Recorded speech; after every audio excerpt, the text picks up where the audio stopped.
এই বিগত 20-30 বছরের মানে অগণিত জুলুমকে জাতীয় ক্ষমা ঘোষণা করতে চাচ্ছি। সুবহানাল্লাহ। ভাবখানা এমন যে আমি মক্কা বিজয় করছি। আপনারা কি মক্কা বিজয় করছেন যে সবাইকে গণমাফ করতে যাচ্ছেন? আবু সাঈদের কেসাস কবে হবে? আবু সাঈদের কেসাস কবে হবে এটা দেখার অপেক্ষায় আছি আমি। মুগ্ধদের কেসাসটা কবে হয় সেটা দেখার অপেক্ষায় আছি আমি। তাদের সময় মাঠে যারা ছিল, যারা নির্দেশ দিয়েছে, যারা পিছনে ছিল, যারা পর্দার আড়ালে ছিল, তাদের কি হয় পরিণতি শেষ পর্যন্ত, এটা আমরা দেখার অপেক্ষায় আছি। কিন্তু সত্যি কথা কি জানেন, কয়েকটা ঘটনা এই পুরো অভ্যুত্থানের প্রেক্ষাপটটাই পরিবর্তন করে দিয়েছে। তার মধ্যে অন্যতম একটা ঘটনা হচ্ছে আমাদের প্রিয় ভাই আবু সাঈদ রাহিমাহুল্লাহ তার এই আত্মত্যাগ। এর আগ পর্যন্ত এই ঘটনাটা সমস্ত মহলের হৃদয় কাড়ে নাই। আবু সাঈদের সেই বুক পেতে দেওয়ার যে ঘটনা, এই ঘটনাটা কিন্তু আল্লাহ পাকের কাছে এতই কবুল হয়েছে যে প্রত্যেকটা হৃদয়ের মধ্যে সেই ঘটনার একটা রেখাপাত অবশ্যই করেছে। এরপরেই কিন্তু এই বিদ্রোহের আগুনটা সব জায়গায় ছড়িয়ে পড়েছে। এর আগ পর্যন্ত আন্দোলনটা ছিল শুধুমাত্র একটা কোঠা আন্দোলন। তো যখন কোঠা আন্দোলন এভাবে নির্যাতনের নিপীড়নের শিকার হলো এবং আবু সাঈদের মতো কিছু ভাই যখন শহীদ হলেন, জুলুমের শিকার হলেন, জীবন দিলেন, তখন কিন্তু আস্তে আস্তে আন্দোলনটা আর কোঠা আন্দোলনে সীমাবদ্ধ থাকে না, এটা গণমানুষের আন্দোলনে রূপ নিয়েছিল। এবং আমরা দেখলাম যা হলো, এটা শুধু একদিনের চেপে রাখা ক্ষোভ থেকে এই ফলাফল আসে নাই। এর আগেও বিগত 15-20 বছর ধরে প্রত্যেকটা সেকশনে মানুষ নির্যাতিত হয়েছে। আমরা গুম হয়েছি, ওলামায়ে কেরাম প্রচণ্ড নির্যাতনের শিকার হয়েছেন, শাপলা চত্বরে ঘটনা ঘটেছে, আয়নাঘর ভর্তি হয়ে গেছে ওলামায়ে কেরাম দিয়ে। যতগুলো মানুষ বাইরে আছে হয়তোবা তার চেয়ে বেশি মানুষ জেলখানায় আর আয়নাঘরে থাকে। প্রেক্ষাপটটা এমন ছিল। আর অনেকে আমাকে রিকোয়েস্ট করেন যে ভাই সব ঘটনাগুলো শুনতে চাই। তো আসলে আমি ইন্ডিভিজুয়ালি বলি যে আমি আমাদের অন্যান্য ভাইদের যে কুরবানি দেখেছি, আমাদের অন্যান্য যে মাজলুম ভাইদের কুরবানি আমি দেখেছি, বিভিন্ন রাজনৈতিক মহলের, ধর্মীয় মহলের, ওলামায়ে কেরাম, আমাদের টিচার, আমাদের ওস্তাদ, হেফাজতে ইসলাম, শাপলা চত্বর, আমাদের কওমি অঙ্গনের ভাইরা, তাদের যে কুরবানি, ত্যাগ, যা আমরা নিজেরা জানি, নিজের চোখে দেখেছি, এর তুলনায় মানে আমার বিষয়টা বলতে আমার লজ্জা লাগে। আমি লজ্জা পাই যে তাদের সামনে আমাদের কুরবানি আসলে কিছুই, আবু সাঈদের সামনে আমাদের কুরবানি আসলে কিছুই। তো এই জন্যে আমরা এই বিষয়গুলো নিয়ে বেশি নাড়াচাড়া করছি না। তবে এখন আলহামদুলিল্লাহ আল্লাহ পাকের পক্ষ থেকে সব স্পষ্ট হয়ে গেছে যে আসলেই বাস্তবতা কী ছিল। এই দীর্ঘদিনের চেপে থাকা এই যে ক্ষোভ, এই যে নির্মম অত্যাচার, জুলুম, নিপীড়ন, মানুষের চাপা একটা মাজলুমের কান্না, এগুলো কিন্তু এক পর্যায়ে বিস্ফোরণিত রূপ নিয়েছে। ওই রূপটাই হচ্ছে এখনকার অভ্যুত্থান পরবর্তী বাংলাদেশ, যেখানে আমরা ইউনিভার্সিটির ক্যাম্পাসের মসজিদে বসে এই কথাগুলো খোলামেলা বলতে পারছি। আলহামদুলিল্লাহ, আল্লাহ পাকে শুকরিয়া আদায় করতে হবে না? তবে একটা সতর্কবাণী হচ্ছে, যদি আল্লাহ পাকের পক্ষ থেকে আসা এই সাহায্যের পরে আমরা যদি আবার উদ্ধত সেই বনু ইসরাইলের মতো আচরণ শুরু করি, তাহলে কিন্তু আরও বড় জালেমকে আল্লাহ চাপায় দিতে পারে। এটা আমাদের মাথায় রাখা উচিত। আমাদের একটা আশঙ্কা যে আল্লাহ না করুক, আমরা কেন জানি ওই দিকেই যাচ্ছি দিন দিন। আমরা দোয়া করব যেন আবু সাঈদ ভাইদের রক্তের সাথে গাদ্দারি না করা হয়, মুগ্ধদের রক্তের সাথে যেন কোনো মির্জাফরি করা না হয়। এটাই আমাদের রিকোয়েস্ট থাকবে আর কি, আবেদন, দাবি থাকবে। তবে এই গাদ্দারি যদি কেউ করতেও চায়, ইনশাআল্লাহ আমরা সেটা আর হতে দিব না ইনশাআল্লাহ। বাংলাদেশের মাটিতে আমরা কোনো ফ্যাসিস্ট আর উঠতে দিব না ইনশাআল্লাহ। কোনো ঘুমের রাজনীতি করতে দিব না ইনশাআল্লাহ। মানে মাঝে মাঝে তো আমার মনে হয় যে এইভাবে বলি যে কেউ যদি এবার গুম করতে আসে, আমরা পাল্টা প্রতিবাদ করে দেখাই দিব কিভাবে গুমকে প্রতিহত করতে হয়। একটা মানুষ যদি অপরাধ করে থাকে, তাকে আপনি লিগ্যাল আইনে বিচার করতে পারেন। সেখান থেকে রাতের অন্ধকারে জাগে তাকে উঠিয়ে নিয়ে চোখ বেঁধে আপনি একটা লাশ কাটার ঘরে ফেলে রাখবেন দিনের পর দিন, খাবার পানির ঠিক ঠিকানা নাই, রিমান্ডের পর রিমান্ড, চোখ বেঁধে, কেউ কাউকে দেখছে না, দিন না রাত কেউ বুঝতে পারে না। এগুলো কি ধরনের মানবতা? কিসের সভ্য যুগ? তাহলে আমরা সভ্যটা হলাম কোথায়? এগুলো তো, আপনারা তো ইসলামকে গালি দেন তথাকথিত সুশীলরা, যে ওটা মধ্যযুগীয় বর্বরতা ইত্যাদি ইত্যাদি, নাউযুবিল্লাহ। হ্যাঁ, এই কথাগুলো শুনেন না, মধ্যযুগীয় বর্বরতা।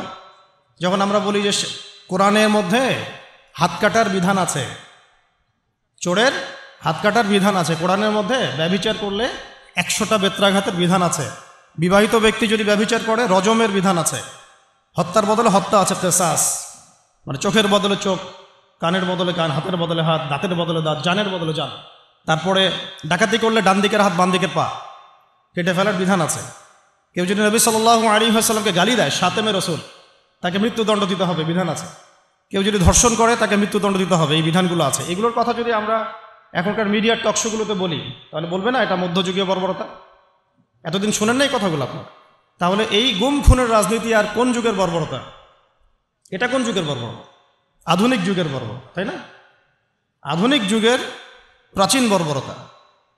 এগুলো আবু জেহেলদেরকেও ছাড়িয়ে গেছে আর কি। তো আমরা এক জালেমের জায়গায়, আমার কথা একদম স্পষ্ট, এক জালেমের জায়গায় আমরা আরেক জালেমকে সহ্য করব না।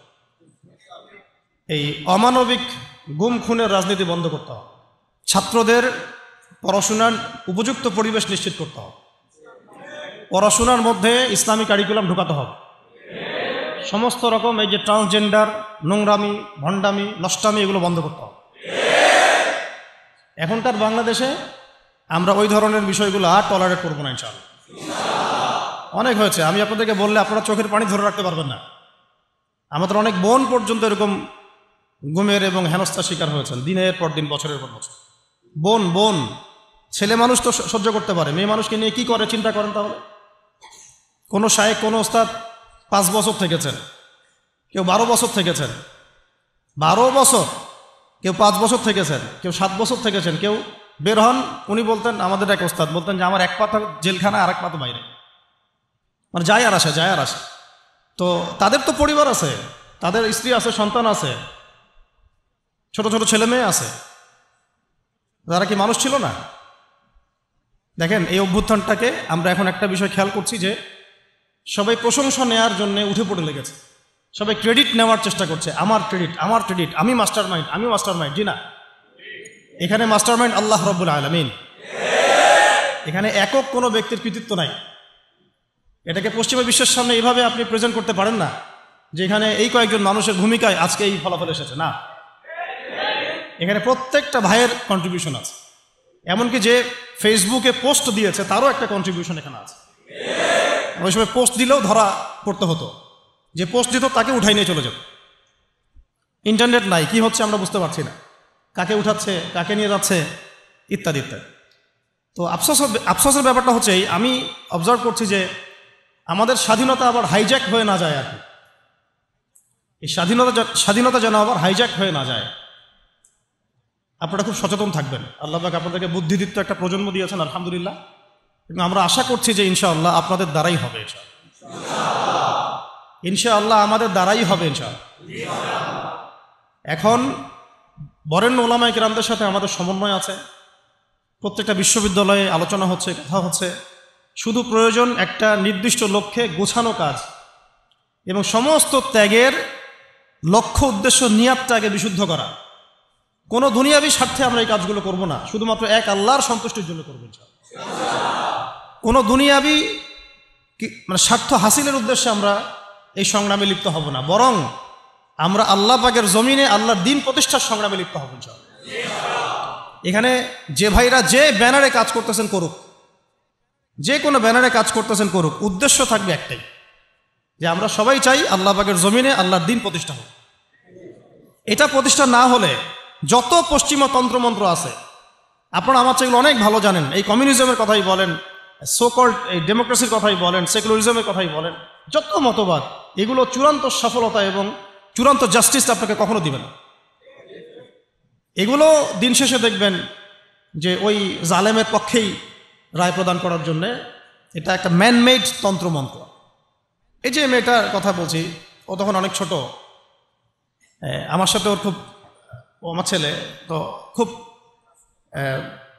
মানে আমি যখন ছিলাম না তখন ওর আম্মা বলে আর কি, যখন পরে আসছি তখন বলছে যে রাত্রেবেলা আমার ছবি নিয়ে থাকতো আর বলতো যে তোরা আমার বাবাকে নিয়ে গেছিস, তোদেরকে মাইট দিব। এই ইমোশনগুলোকে আপনারা বুঝতে পারবেন? কেউ বুঝতে পারবেন? এরকম আমাদের অনেক ভাই 5 বছর 7 বছর, কেউ তো এমন হয়েছে 10 বছর ওখানেই ওই অবস্থায়, তারপরে তাকে ওই ক্রসফায়ার দিয়ে মাটির তলে পুঁতে ফেলাই দিয়েছে, শেষ। একটা কথা বলতে চাচ্ছি যে এখানে আমরা ক্রেডিট নেওয়ার জন্য কেউ যেন প্রতিযোগিতায় লিপ্ত না হই। এখানে প্রশংসা পাওয়ার যোগ্য সেই প্রত্যেকটা মানুষ যারা এখানে কোনো না কোনোভাবে কন্ট্রিবিউট করেছে। এই আগুনটা একদিনে জ্বলে ওঠে নাই, এই আগুনটা জ্বলার পিছনে একটা দীর্ঘদিনের জুলুমের ফলেই মাজলুমের পক্ষ থেকে এই আগুনটা জ্বলে উঠেছে। তো আমরা একটু মূল আলোচনায় আসব এবং আপনাদের উদ্দেশ্যে আমি কি আলোচনা করব এটা ভাবছিলাম। আর এখানে যতবার আমরা যাওয়া আসা করতেছি একটা কথাই খালি মনে পড়ছে যে এটাই সেই জায়গা যেখানে আমাদের ভাই এভাবে জীবন দিয়েছে, সারা দুনিয়ার মানুষ এটা দেখেছে। এখন আসেন মূল আলোচনায় আসি। আমরা আপনাদেরকে একটা মেসেজ দিতে চাই। জীবন দেয়ার ইতিহাস, একটা কথা খুব চর্চিত হচ্ছে যে আমাদের ভাই আবু সাঈদ রাহিমাহুল্লাহ তিনি একটা মহাকাব্য রচনা করেছেন। এই কথাটা কিন্তু বিশ্ব প্রেক্ষাপটে বলা হয়েছে না? কিন্তু এইরকম মহাকাব্য পবিত্র কোরআনে এবং হাদিসে এবং নবী সাল্লাল্লাহু আলাইহি ওয়াসাল্লামের সিরাতে এরকম অগণিত মহাকাব্যের ঘটনা আছে। কিন্তু আমাদের কথা বলার উদ্দেশ্য হচ্ছে এই জীবন বিসর্জন যেন বিফলে না চলে যায়, তার জন্য বিফলে না, বরং এই জাতির জন্য যেন বিফলে না চলে যায়। কেউ যেন আমাদের ভাইদের রক্তের উপর সিঁড়ি বানিয়ে তার স্বার্থ উদ্ধারের মঞ্চ তৈরি করতে না পারে। এটাই আমাদের মূল আলোচনা। আপনাদেরকে শুরুটা বলছি এখান থেকে। দেখুন, আজকে থেকে হয়তো হাজার হাজার বছর আগে, আমি খালি পয়েন্টগুলো একটু টাচ করে যাব, বাকিটা আপনারা পড়বেন, বাসায় গিয়ে স্টাডি পড়বেন ইনশাআল্লাহ আরও অনেক জ্ঞান আপনারা হাসিল করতে পারবেন ইনশাআল্লাহ। আমি শুধু জাস্ট পয়েন্টগুলোকে আপনাদেরকে ধরাই দিব, বাকি পড়াশোনা আপনাদেরকে করতে হবে। হাজার হাজার বছর আগে এরকম জীবন দিয়ে মহাকাব্য রচনার একটা ইতিহাস হয়েছিল। প্রথম এই ইতিহাস রচনা করেছিলেন আদম আলাইহিস সালামের পুত্র হাবিল। আদম আলাইহিস সালামের পুত্র হাবিল, সূরা মাঈদার মধ্যে পাবেন, পড়ে নিন। কিসের কারণে হাবিলের কুরবানি কবুল হচ্ছে, কাবিলের কুরবানি কবুল হচ্ছে না? কাবিল হাবিলের প্রতি প্রচণ্ড হিংসাত্মক, যদিও সে নবীর সন্তান। শয়তান এখানেই কাজ করে ভাইয়ের ভাইয়ের মধ্যে। এখনও যেটা হয়ে গেল বাংলাদেশে, আমরা কিন্তু সবাই কালিমা পড়া মুসলমান, তারপরেও কিন্তু একে অপরের বিরুদ্ধেই দাঁড়াতে হলো। হিংসা, জুলুম, বিদ্বেষ, অনেক কারণ থাকে মাঝখানে কনফ্লিক্টের, এটা ক্রাইসিস অফ কনফ্লিক্ট। এখন কাবিল যখন হাবিলকে হত্যা করতে চাচ্ছে, তখন হাবিল বলছে যে তুমি যদি আমাকে হত্যা করার জন্য হাত বাড়াও, আমি তোমাকে হত্যা করার জন্য আমার হাত বাড়াবো না। ঘটনাটা কি আবু সাঈদের সাথে মিলে? তুমি যদি আমাকে হত্যা করার জন্য হাত বাড়াও, আমি তোমাকে হত্যা করার জন্য হাত বাড়াবো না। তুমি শুট করলে আমিও শুট করছি না। কাবিল হাবিলকে হত্যা করে ফেলল, হাবিল কোনো প্রতিবাদ করল না। নবী করিম সাল্লাল্লাহু আলাইহি ওয়াসাল্লাম বলেছেন, পৃথিবীতে যত খুন হবে কিয়ামত পর্যন্ত, মনোযোগ রাখেন, পৃথিবীতে কিয়ামত পর্যন্ত যত খুনের ঘটনা ঘটবে, সমস্ত খুনের পাপের একটা অংশ কাবিলের আমলনামায় যুক্ত করা হবে। এখানে কে সফল? মহাকাব্য কে রচনা করেছে, হাবিল না কাবিল? আল্লাহ পাক আমাদেরকে শিক্ষা নেওয়ার তৌফিক দান করুন। নূহ আলাইহিস সালামের যুগে নূহ আলাইহিস সালামের একজন সন্তান, সে ঈমান নিয়ে আসে নাই। বাবা তাকে ডাকছেন, আল্লাহর গজব চলে আসবে, তুমি তাড়াতাড়ি নৌকায় উঠো। সে বলছে যে আমি নৌকায় উঠবো না, আমি ওই পাহাড়ের উপর উঠে যাব। ইয়াসিমুনি মিনাল মা, পাহাড় আমাকে পানি থেকে বাঁচাবে। নূহ আলাইহিস সালাম পিতা হয়ে ব্যাকুল আর্তনাদ, বাবা আজকে এই আযাব কাউকে বাঁচাতে পারবে না, তাড়াতাড়ি নৌকায় উঠো। তো সে নৌকায় উঠল না, জীবন সেও দিল। এবং নূহ আলাইহিস সালাম কান্নাকাটি করছেন আল্লাহর কাছে, আল্লাহ ইন্নাহু মিন আহলি, সে আমার পরিবারের একজন, তাকে মাফ করে দাও। আল্লাহ রাব্বুল আলামিন বলছেন লাইসা মিন আহলিক, সে তোমার পরিবারের কেউ না। এখানেও নূহ আলাইহিস সালামের পুত্র নবীর সন্তান জীবন দিলেন, কিন্তু মহাকাব্য রচিত হলো না। কথা কি বুঝতে পারছেন? মহাকাব্য রচিত হলো না। এভাবেই লূত আলাইহিস সালাম যাচ্ছেন, কারণ আপনারা জানেন লূত আলাইহিস সালাম এসেছিলেন সাদুম জাতির জন্য নবী হিসেবে। ওই জাতির মূল পাপই ছিল সমকামিতা, যেটাকে এখন আমরা এই সো কল্ড ট্রান্সজেন্ডার, তারপরে এলজিবিটি এইসব ইস্যুর মধ্যে নিয়ে আসছি, আর এটা পশ্চিমাদের একটা বড় এজেন্ডা বাংলাদেশে এটাকে বাস্তবায়ন করা। এই জন্যে তারা পশ্চিমার কিছু সেবা দাসকে তাদের মাথার উপরে নিয়েছে এটাকে বাস্তবায়ন করার জন্য, এবং যত সুদী এনজিও আছে এদের একটা বড় অংশ এর সাথে সম্পৃক্ত। কয়দিন পরে যদি দেখা যায় যে ক্লাসরুমের মধ্যে আপনারা বসে আছেন, ডানে বামে এলজিবিটি লোকজন বসে আছে, অবাক হওয়ার কিছু নেই। ওইদিকেই জাতিকে নিয়ে যাওয়ার চেষ্টা তারা করছে, কিন্তু ইনশাআল্লাহ আমরা সেটা হতে দিব না। আমরা সেই লূত আলাইহিস সালামের যুগে আল্লাহর পক্ষ থেকে যে শাস্তি আসছে, ওই শাস্তিকে আমরা আসতে দিব না ইনশাআল্লাহ। তোমরা ওই শাস্তি আনার ব্যবস্থা করবা, এই জাতিকে সমূলে ডোবানোর ব্যবস্থা করবা, এটা আমরা হতে দিব না ইনশাআল্লাহ। লূত আলাইহিস সালাম দাওয়াতের কাজ করেই যাচ্ছেন, তাদের কওম সেটা শুনছে না। মূল পাপ ছিল তাদের সমকামিতা, হোমোসেক্সুয়ালিটি। আল্লাহ পাক এমনভাবে তাদেরকে ধ্বংস করেছেন যেভাবে অন্য কোনো কওমকে করেন নাই। আসমান থেকে ফেরেশতা পাঠিয়ে জর্ডানে দেখবেন ডেড সি, মৃত সাগর, ওই জায়গাটা আছে এখনও, ওখানে সাদুম গোত্র বাস করত। পাখা দিয়ে ফেরেশতারা তাদের পাখা দিয়ে ওই জায়গাটা এইভাবে উঠিয়ে আসমানে উঠিয়ে আসমান থেকে পাথর বর্ষণ করে এদের সবাইকে থেতলা করে আবার উল্টা দিকে দাফন করে দেওয়া হয়েছে। এমন শাস্তি পৃথিবীর ইতিহাসে কাউকে দেওয়া হয় না। তো আমরা কি বাংলার জমিন এই শাস্তি ডেকে নিয়ে আসতে চাচ্ছি? সবাইকে এই ব্যাপারে সোচ্চার হতে হবে। আল্লাহ পাক আমাদেরকে বোঝার তৌফিক দান করে। লূত আলাইহিস সালামের স্ত্রী তার পক্ষে ছিল না। শাস্তি যখন নেমে আসলো, লূত আলাইহিস সালামের স্ত্রী নিজে তিনি সমকামী ছিলেন না, কিন্তু সমকামীদেরকে সাপোর্ট করেছে। বাংলাদেশে এমন অনেক মানুষকে দেখা যাচ্ছে এখন, নিজেরা হয়তো এলজিবিটি না, কিন্তু এটাকে সাপোর্ট করছেন। তো লূত আলাইহিস সালামের স্ত্রী সেই গজব থেকে বাঁচতে পারলেন না, আল্লাহ পাক তাকেও ধ্বংস করলেন। সেও জীবন দিল, এটা কোনো মহাকাব্য হলো না, নবী পরিবারের স্ত্রী হওয়া সত্ত্বেও।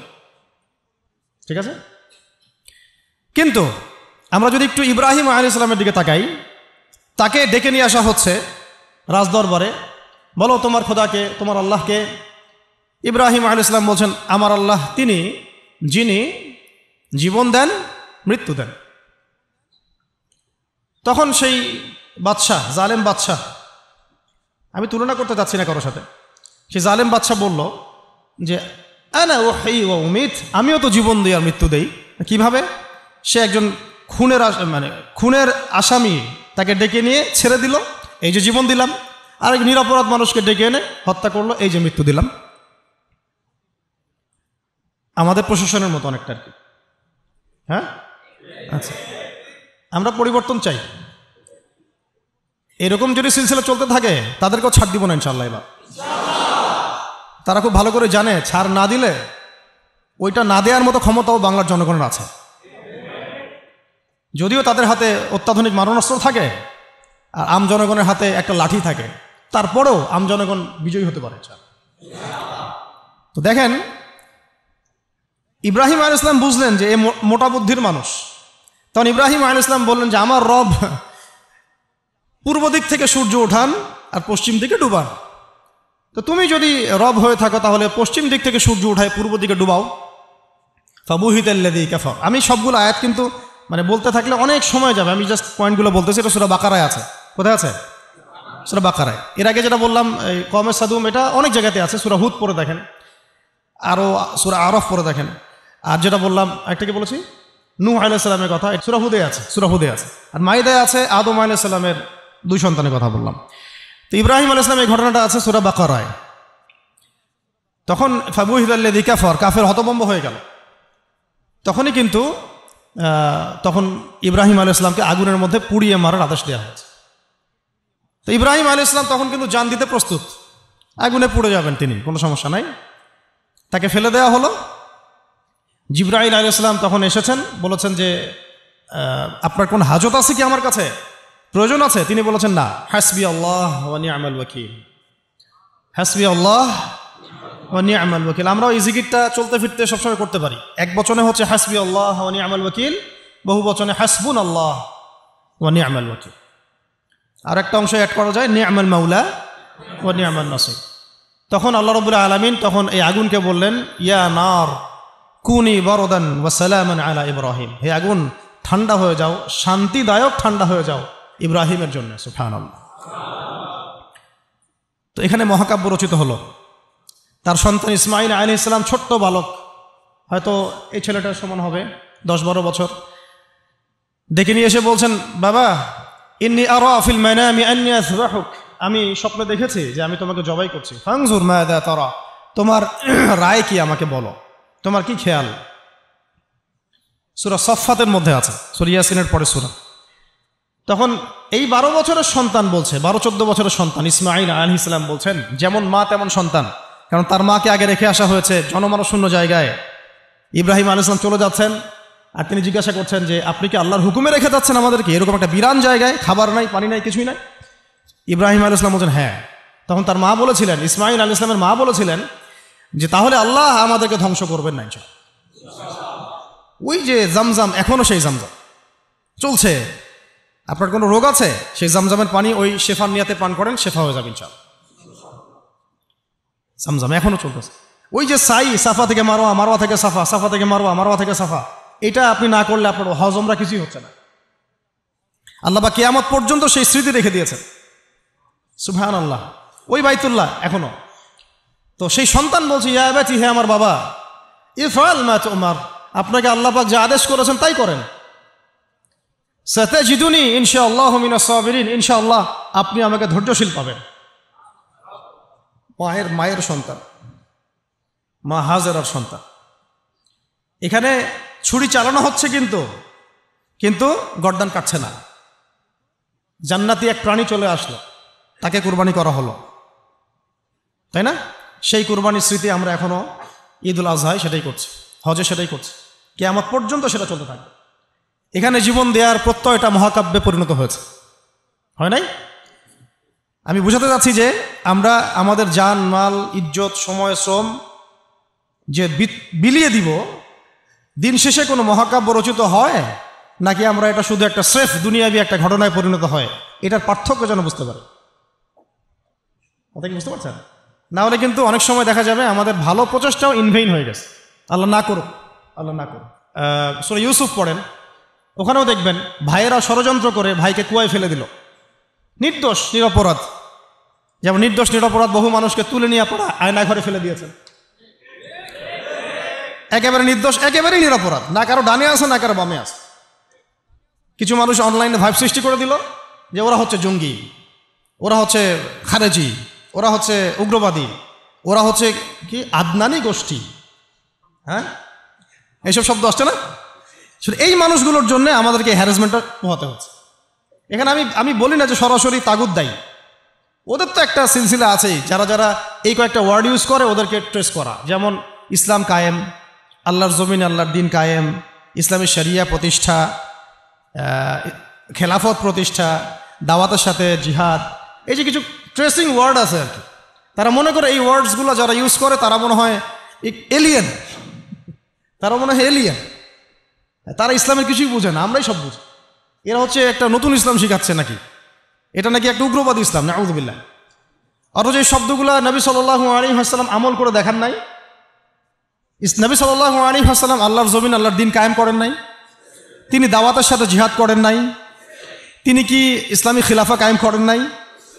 হ্যাঁ, তিনি কি কাফের মুশরিকদের সাথে এই বদর উহুদ খন্দকে ছিলেন না? তিনি কি শাহাদাতের তামান্না মানুষের মধ্যে ঢুকান নাই, জাগ্রত করেন নাই? তো তারা চায় এমন ইসলাম যে ইসলামটা পশ্চিমাদের সিলেবাস ভুক্ত, পশ্চিমাদের মানে অথরিটি থেকে মানে রেজুলেশন পাস করা ইসলাম তারা চাপিয়ে দিতে চায়। কথা বুঝতে পারছেন? পশ্চিমাদের বুঝ অনুযায়ী ওদের রেজুলেশনে পাস হওয়া ইসলাম তারা বাংলার জমিনে পাস করতে চায়। সিরাতের ইসলাম তারা সহ্য করতে পারে না। কোরআনের, সুন্নার এবং সিরাত কেন্দ্রিক যে প্রকৃত ইসলাম এবং পূর্ণাঙ্গ ইসলাম, এটা তারা সহ্য করতে পারে। দেখেন বাংলাদেশে এই যে কনফ্লিক্টটা হলো, এটাও তো একটা কনফ্লিক্ট হয়েছে, তাই না? এখানে আমাদের ভাইরা যেমন জীবনও দিয়েছে, তাদের পক্ষের কিছু ভাই কি মারা যায় নাই? তারা কি ছাত্র জনতার হাতে মরে নাই? বলেন। দেখেন গণতান্ত্রিক ভাষায় এটাকে নিয়ে কিন্তু কেউ সমালোচনা করতেছে না, করতেছে?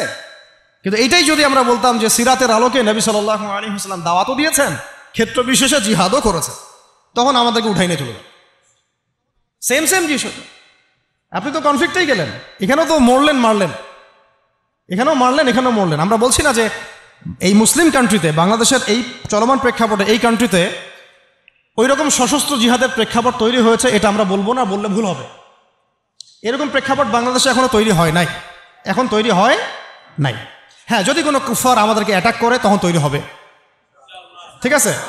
আমরা চাচ্ছি না এটার জন্য কেউ প্রত্যাশী থাকুক, এটাও ঠিক না, কিন্তু বাংলাদেশে ওই প্রেক্ষাপট তৈরি হয়নি। কিন্তু সিরাতের পুরো বিষয়টা মানুষের মধ্যে জানা দরকার আছে না নাই? যেমন বাংলাদেশের মানুষ নামাজ শব্দ চিনে, রোজা শব্দ চিনে, হজ জাকাত এতটুকু চিনে, কিন্তু এরা শরিয়া আইন বুঝে না, খিলাফা বুঝে না, দাওয়াত জিহাদ এগুলো বুঝে না, তাই না? আমর বিল মারুফ নাহি আনিল মুনকার অনেকে বুঝে না, পূর্ণাঙ্গ ইসলাম ইকামত দিন এটা তারা বুঝে না, কিন্তু নামাজ শব্দ তারা পরিচিত, চোরের হাত কাটতে হবে এটা তারা পরিচিত। আর কিছু মানুষ আছে যারা শরিয়া চায় না এই কারণেই যে শরিয়া যদি বাস্তবায়িত হয় তাহলে তারাই ব্যক্তি জীবনে পাপ করতে পারবে না, এই জন্য তারা শরিয়া চায়। সে তো নিজেই চোর, সে তো চাইবে না যে হাত কাটার বিধান চালু হোক, সে তো নিজেই দুর্নীতিবাজ, ও তো চাবে না যে এটা চালু হোক। এই আর কি, সবাই জেনা করতে চাচ্ছে, সবাই সুদ খাইতে চাচ্ছে, তাহলে এগুলো চালু হলে তো সমস্যা। তো মূল প্রসঙ্গে আসি যে দেখুন, পশ্চিমাদের এই বোঝানো এবং শেখানো ইসলাম প্রকৃত ইসলাম নয়, কশ্চিনকালেও নয়। প্রকৃত ইসলাম সেটাই যেটা কোরআনে থাকবে, হাদিসে থাকবে এবং নবী সাল্লাল্লাহু আলাইহি ওয়াসাল্লামের সিরাতের মধ্যে থাকবে, এবং যার উপরে সাহাবায়ে কেরাম আমল করে দেখিয়েছেন সেটাই প্রকৃত ইসলাম।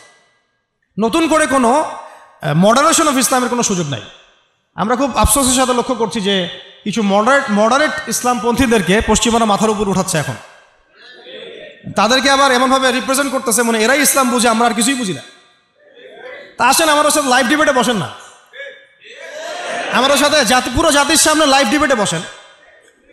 এই যে কিছু বাউল মার্কা, লালন মার্কা ইসলাম যে প্রচার করতেছেন, এগুলো যে একেবারে সারাসার যেগুলো একটা বিভ্রান্তি, গোমরাহি এবং পথভ্রষ্টতা, এটা নিয়ে তাহলে পুরো জাতির সামনে বসেন আমাদের সাথে।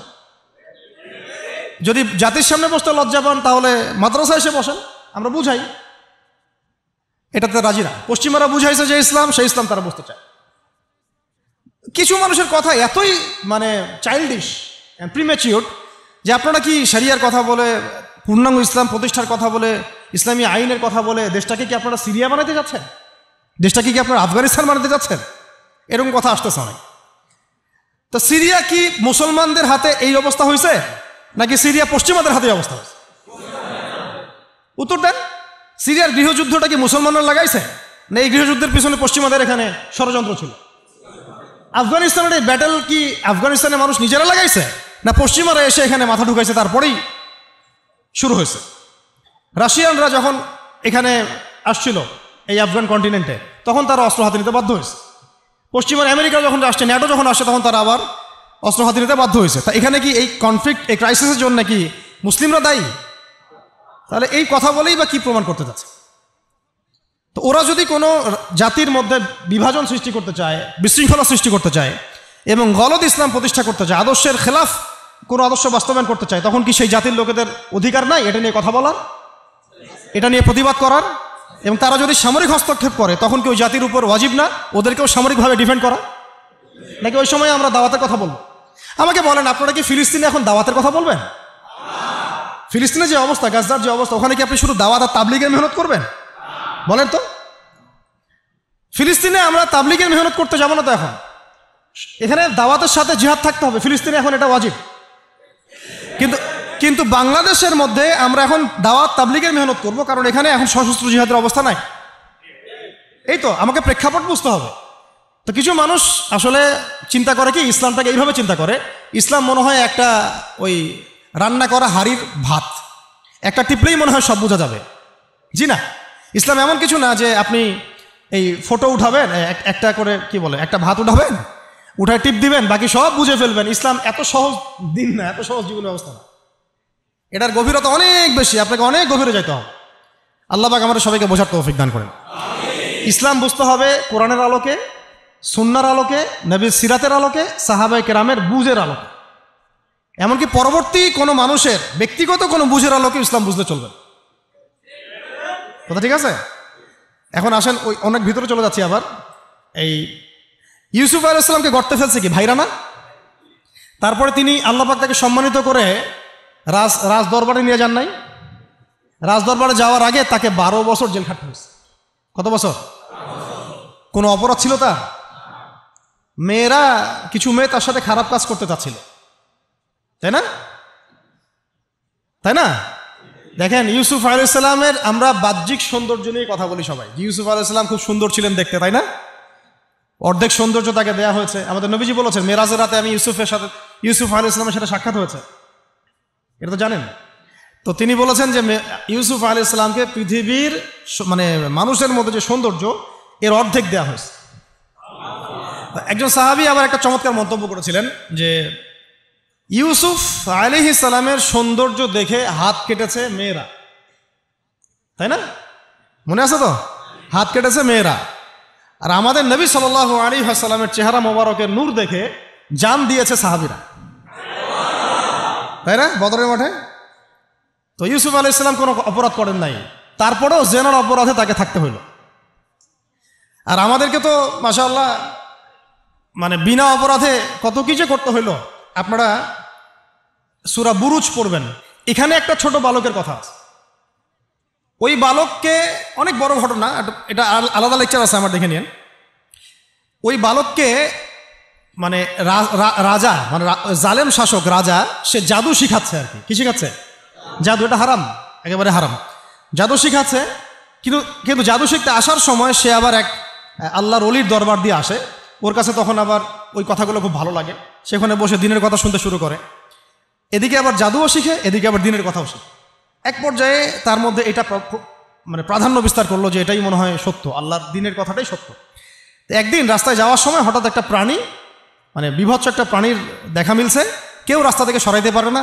তখন সে চিন্তা করলো যে আজকে আমি পরখ করে দেখবো যে এই জাদুকরের এলেমটা বেশি কার্যকর না আল্লাহর ওলির এলেমটা বেশি কার্যকর। সে একটা পাথর নিয়ে নিক্ষেপ করে বলল, যদি হে আল্লাহ, আল্লাহর ওলি তোমার কাছে, এই পাদ্রী বুজুর্গ তোমার কাছে বেশি মাকবুল হয়, তাহলে আজকে এই ঢিলের ওসিলায় তুমি এই প্রাণীটাকে মেরে ফেলো। তো ওই ঢিল দেওয়ার সাথে সাথেই প্রাণী মারা গেছে। তো তখন সে মাশাআল্লাহ ইসলাম কবুল করে ভিতরে ভিতরে, কিন্তু প্রকাশ করে না। পরে যখন প্রকাশ হয়ে যায় তখন তাকে মেরে ফেলার জন্যে, আমি শর্টকাটে বলতেছি, ওই শাসক কী করলো, ওর সেনাবাহিনীকে লেলিয়ে দিল, ওকে নিয়ে যাও পাহাড়ের উপর থেকে ফেলে দিবা। পাহাড়ের উপরে উঠেছে সে, ফেলাই দিবে তাকে। তখন সে একটা দোয়া পড়লো, আল্লাহুম্মা কফিনিহিম বিমা শি'তা। দোয়াটা শিখে নেবেন, আল্লাহুম্মা কফিনিহিম বিমা শি'তা। আমরা এই দোয়াগুলো করতাম, আল্লাহুম্মা কফিনিহিম বিমা শি'তা, আল্লাহুম্মা ইন্না নাজআলুকা ফি নুহুরিহিম ওয়া নাউযু বিকা মিন শুরুরিহিম, ইয়া মুনজিলাল কিতাব সারিআল হিসাব ইহজিমুল আহজাব, আল্লাহুম্মা হজিমহুম ওয়া জালজিলহুম। এগুলোর যে ইফেক্ট এটা আমরা নিজের চোখেই দেখেছি, ঠিক আছে? এই দোয়াগুলো শিখবেন। তো সে দোয়া করলো আল্লাহুম্মা কফিনিহিম বিমা শি'তা। তো তাকে তো ফেলাতে পারলোই না, বরং ওরাই নিজে পড়ে গেছে। সে হেঁটে হেঁটে রাজদরবারে আসছে, কি হলো, তোমাকে মারতে পাঠালাম, কি সমস্যা, কিভাবে আসলা? এইভাবে। আবার পাঠাইছে সেনাবাহিনী, যাও একে সমুদ্রের মাঝখান থেকে ফেলে দিবা, পুরো সাগর থেকে ফেলে দিবা। ওই সাগরের মাঝখানে নিয়ে যাওয়া হলো, ওখানেও সে আবার দোয়া করছে আল্লাহুম্মা কফিনিহিম বিমা শি'তা। সাগরে ঝড় ওঠা শুরু হলো, ওর সেনাবাহিনী পড়ে গেছে, সে আবার সেফ অ্যান্ড সাউন্ড চলে আসলো রাজদরবারে। কি সমস্যা হে তোমার, তোমাকে মারা যাচ্ছে না কেন? এই ছেলেটাকে বাদশা বলতেছে যে তুমি কে হে, মারা যাচ্ছে না কেন? তো সে বলছে, দেখেন আপনি যদি আমাকে মারতেই চান তাহলে আমি যেটা বলি সেটা করেন। আচ্ছা কি সেটা? আপনি রাজ্যের সমস্ত মানুষকে জড়ো করেন, করে আমাকে খেজুর গাছের সাথে বেঁধে দিবেন, দিয়ে আমার ধনুক থেকে একটা তীর বের করবেন, তীরটা বের করে সবার সামনে এইভাবে নিশানা লাগায় বলবেন বিসমিল্লাহি রাব্বি হাযাল গোলাম। মানে হচ্ছে আমি এই ছেলেটার রবের নামে তীর নিক্ষেপ করছি। কি বুঝলেন? আমি এই ছেলেটার রবের নামে তীর নিক্ষেপ করছি।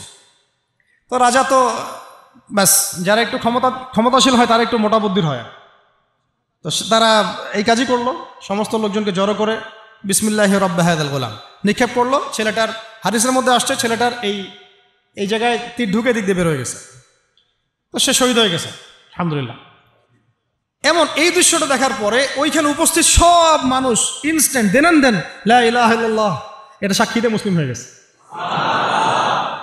তাহলে মহাকাব্য রচিত হলো। তো তখন এই রাজার তো মাথা খারাপ, আরে একজনকে নিয়ে পারি না এবার সবাই। তখন ওইখানেই গর্ত খোঁড়া হয়েছে, গর্ত খুঁড়ে সবাইকে আগুনের মধ্যে নিক্ষেপ করা হয়েছে। এই ঘটনার নাম আসহাবুল উখদুদ। আসহাবুল, সূরা বুরুজের মধ্যে পাবেন। মহাকাব্য রচিত হয় নাই। ওই সময় এক মায়ের একটা সন্তান, হ্যাঁ, মা লাফ দিবে আগুনে, কিন্তু সন্তান আছে, সে হেজিটেট ফিল করতেছে। ওই যে সন্তান, এই দুধের বাচ্চা তখন কথা বলে ওঠে যে মা তুমি চিন্তা করো না, মা তুমি চিন্তা করো না, তুমি লাফিয়ে পড়ো আগুনে, ইনশাআল্লাহ আগুনের পরেই জান্নাত আছে। তো এরকম ঘটনা আরও ঘটছে। ফেরাউনের স্ত্রী, ফেরাউনের দাসী ওই যে আসিয়া, নাম মনে আছে তো? অনেকে আসিয়া আবার অনেকে অন্য নামও বলে। তার সন্তানকে এভাবে গরম তেলে ফেলে দেওয়া হয়েছে এবং তাদের সেই যে মাকবারা, কবর, সেখান থেকে নবী সাল্লাল্লাহু আলাইহি ওয়াসাল্লাম তার যে জান্নাতের ঘর, আল্লাহ পাক তাকে জান্নাতের ঘর দিয়েছেন, ওই ঘরের যে ঘ্রাণ, এটা নবী সাল্লাল্লাহু আলাইহি ওয়াসাল্লাম মেরাজের রাতে পেয়ে এসেছেন। সুবহানাল্লাহ। এগুলো কিন্তু মহাকাব্য রচিত হয়েছে। ফেরাউনের দাসী মহাকাব্য রচনা করেছেন। আসহাবুল উখদুদের এই বালক মহাকাব্য রচনা করেছেন। ওই উখদুদের সেই মানুষগুলো মহাকাব্য রচনা করেছেন, তারাও জীবন দিয়েছেন, তাদের জীবন দেওয়া ব্যর্থ হয় নাই। হয়েছে না? এরকম আরও অনেক হিস্ট্রি আছে, একটা একটা করে বলতে গেলে অনেক। একটা কথা মনে পড়লো যে সূরা ইয়াসিন আপনারা পড়েন না অনেকেই? সবাই সকালবেলা সূরা ইয়াসিন পড়বেন, আমলটা করবেন। ফজরের নামাজের পরে সূরা ইয়াসিন পড়ার অভ্যাস করেন। আমি তো বলি সূরা ইয়াসিন মুখস্থ করে ফেলেন। কিছু কিছু বিষয়ে নবীজি চাইতেন যে উম্মার কলিজার মধ্যে থাক। তার মধ্যে সূরা মুলক আছে, তিনি চাইতেন সবার যেন এটা হিফজ থাকে। সূরা ইয়াসিন একটা অনবদ্য সূরা, এটা আপনার যে কোনো হাজতও পূরণ করতে পারেন ইনশাআল্লাহ, আপনি আল্লাহর হেফাজতে থাকবেন। তো এখানে দেখবেন পড়তে পড়তে পড়তে এক জায়গায় পাবেন যে একটা করিয়া, মানে গ্রামের মধ্যে 3 জন ব্যক্তিকে আল্লাহ পাক নবী করে পাঠিয়েছে একই সাথে, মানে একই সাথে 3 জন নবী একটা এলাকার মধ্যে। ঠিক আছে? তো তারা দাওয়াতি কাজ করছিলেন। তো দাওয়াত অনেকে বেশিরভাগই কবুল করছিল না, কিন্তু দূর থেকে একজন লোক দৌড়ে আসছে ইসলাম কবুল করার জন্যে, বা সে আগেই হয়তো কবুল করেছিল। দৌড়ে এসে কওমকে বলছে যে হ্যাঁ আমার কওম এই রাসূলদের অনুসরণ করো, তারা তোমাদের কাছে কোনো আজর চাচ্ছে না, রাসূলের অনুসরণ করো। তো এই ব্যক্তির নাম হচ্ছে হাবিবে নাজ্জার। হাবিবে নাজ্জার, এটা নিয়ে আমার আলাদা লেকচার আছে, ওইখানে সবগুলো আয়াতগুলো ব্যাখ্যা করেছে, এই জন্য এখানে বললাম না। শর্ট করে বলতেছে, হাবিবে নাজ্জারকে তারা হত্যা করে এবং তাকে হত্যা করার পরপরই, মানে সাথে সাথেই আল্লাহ রাব্বুল আলামিন তাকে জান্নাতে তার থাকার জায়গা দেখায় দেন এবং সে বলে যে ইয়া লাইতা কওমি ইয়ালামুন, হায় আমার কওম যদি জানতো যে আজকে আমি কত সফল। হয়তো আমাদের শহীদ ভাইরা এই কথাই বলতেছে যে আমাদের কওম যদি জানতো যে আজকে আমরা কত সফল। তো এই হাবিবে নাজ্জারের জীবন দেয়াটা কিন্তু মহাকাব্যে পরিণত হয়েছে। আসহাবুল কাহফও জীবন না দিলেও তারাও কিন্তু তাদের পুরো সভ্যতা থেকে বেরিয়ে গিয়েছিলেন। একটা শিরকে পরিপূর্ণ সভ্যতা, জুলুমের পরিপূর্ণ সভ্যতা থেকে তারা বেরিয়ে গিয়েছিলেন। আল্লাহ পাক তাদেরকে 309 বছর ঘুম পাড়িয়ে রেখেছে। এখান থেকে আমরা বুঝি যে আপনি যদি আল্লাহর প্রতি পূর্ণ তাওয়াক্কুল করেন, ঈমান আনেন, আল্লাহ পাক ঘুমের মধ্যেও আপনাকে সাহায্য করতে পারেন। তারা ঘুমিয়েছিল যখন, আল্লাহ রাব্বুল আলামিন ফেরেশতাদেরকে দিয়ে তাদের পাশ পরিবর্তন করিয়েছেন, ডান থেকে বামে, বাম থেকে ডানে। ঘুমিয়ে থাকলে আল্লাহ পাক আপনাকে ফেরেশতা দিয়েও সাহায্য করতে পারেন যদি আপনি হকের উপরে থাকেন। তারাও কিন্তু জীবন বিসর্জন দিল, এটা কিন্তু মহাকাব্যে পরিণত হয়েছে। শুধু মহাকাব্য না, তাদেরকে যখন 309 বছর পর জাগ্রত করা হয়, তখন এমন একটা সম্প্রদায়ের উপর জাগ্রত করা হয়েছে যেই সম্প্রদায় আল্লাহকে বিশ্বাস করতো, কিন্তু পরকালে রেজারেকশন যেটা হবে, পুনরুত্থান, এইটাতে বিশ্বাস করতো না। 309 বছর আগের এই কয়েকজন মানুষকে দিয়ে আল্লাহ পাক 309 বছর পরের একটা সভ্যতাকে হেদায়েত দিয়ে দিয়েছে। তাহলে মহাকাব্য রচিত হয় নাই? আল্লাহ আমাদেরকে বোঝার তৌফিক দান করুন। নবী মুসা আলাইহিস সালাম ফেরাউনের যে কবল, এখান থেকে নাজাত দেওয়ার জন্য মুসা আলাইহিস সালামকে আল্লাহ পাক পাঠান নাই? তার ভাই হারুন আলাইহিস সালাম তার সাথে ছিলেন। দেখেন, ফেরাউন কিন্তু জানতো, তাকে ভবিষ্যৎবাণী করা হয়েছিল একজন বালকের জন্ম হচ্ছে শীঘ্রই, তোমার রাজপ্রাসাদ একদম কাঁপাই দিবে। কিন্তু তখন কিন্তু সে কি শুরু করলো? সব ছোট ছোট বাচ্চাদেরকে হত্যা করা শুরু করলো। ইউযাব্বিহুনা আবনাআকুম, বলেন আরেকটা কি? ওয়াইয়াসতাহইয়ুনা নিসাআকুম। পড়তে হবে, পড়াশোনা করতে হবে ভাই, যেন আমরা একটা টাচ করলে শব্দ আপনি বুঝতে পারেন কোন সূরায় আছে। কোরআনকে আপনার মেইন সাবজেক্ট করতে হবে। দাবি তোলেন যে কোরআনের শিক্ষা, মানে কোরআন সাবজেক্টটাকে প্রত্যেক বিশ্ববিদ্যালয়ে ম্যান্ডেটরি করা হোক, কোরআনের আলাদা ফ্যাকাল্টি খোলা হোক। সিরাত এবং অ্যাটলিস্ট হাদিস, উসুলের কথা নাই বা বললাম, অ্যাটলিস্ট হাদিস সিরাত ইসলামের ইতিহাসের পাশাপাশি প্রত্যেকটা বিশ্ববিদ্যালয়ে আলাদা ফ্যাকাল্টি খুলে খুলে পড়ানোর ব্যবস্থা করা হোক। আমরা শুধুমাত্র একমুখী শিক্ষা চাই না, আমরা শিক্ষা ব্যবস্থার মধ্যে সংস্কার চাই এবং দ্বিমুখী শিক্ষার এই যে মেরুকরণ এর সমন্বয় চাই। অন্যথায় দেখবেন সংগ্রাম ঠিকই করতেছেন, এদিকে আবার মেয়ে নিয়ে ডেটিংও করবেন, কি লাভটা হলো বলেন? আমি এখানে তো জেনা করতেছেন, সংগ্রাম হচ্ছে কিন্তু এদিকে নামাজ পড়তেছে না। বুঝতে পারেন কথা? মানে সংগ্রামে আপনি আছেন, বিপ্লবে আছেন, অভ্যুত্থানে আছেন, নামাজে নাই, হ্যাঁ, কোরআনের তিলাওয়াতে নাই, দার্সে নাই, তাহলে ওইটা দুনিয়াবি একটা বিপ্লব হবে। আপনার চেতনার মধ্যে দুনিয়া দুনিয়া দুনিয়া থাকবে, কিন্তু আখেরাতের কোনো চেতনা থাকবে না।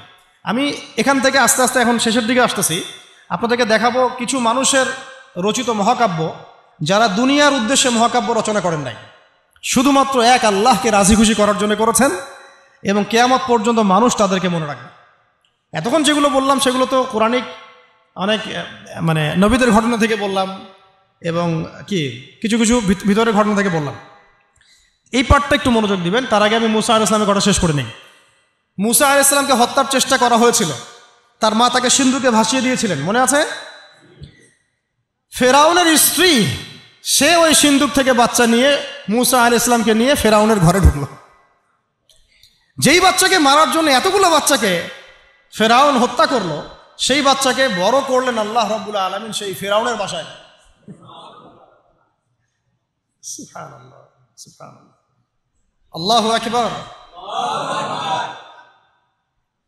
বাংলাদেশ এটাও দেখলো যে গুটি কয়েক মানুষকে একেবারে সমূলে মিটিয়ে ফেলার জন্য এত কিছু করলেন, ওই মানুষগুলো আপনাদেরকে দেশ ছাড়তে বাধ্য করলেন। সুবহানাল্লাহ, সুবহানাল্লাহ। দেখেন আমি কিছু চিন্তা করি মাঝে মাঝে, যেই শাহবাগ থেকে আপনারা নবীকে গালি দিয়েছে, হ্যাঁ, যেই শাহবাগ থেকে নাস্তিকতার আন্দোলন হয়েছে, ওই শাহবাগ থেকে এবার আওয়াজ উঠেছে খেলাফত।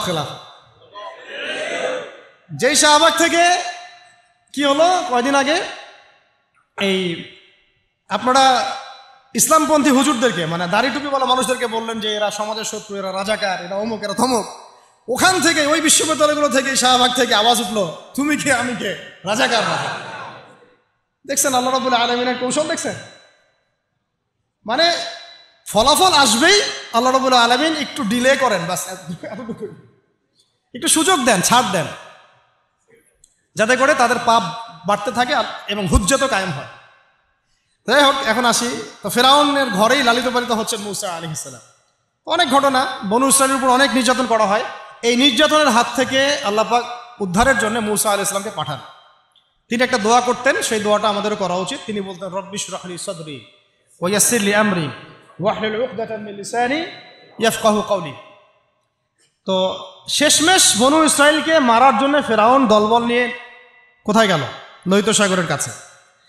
দলবল পিছনে, সামনে লোহিত সাগর, এখানে হচ্ছে বনু ইসরাইল আর মুসা আলাইহিস সালাম। পিছনেও যাওয়ার কোনো রাস্তা নাই, সামনেও যাওয়ার কোনো রাস্তা নাই।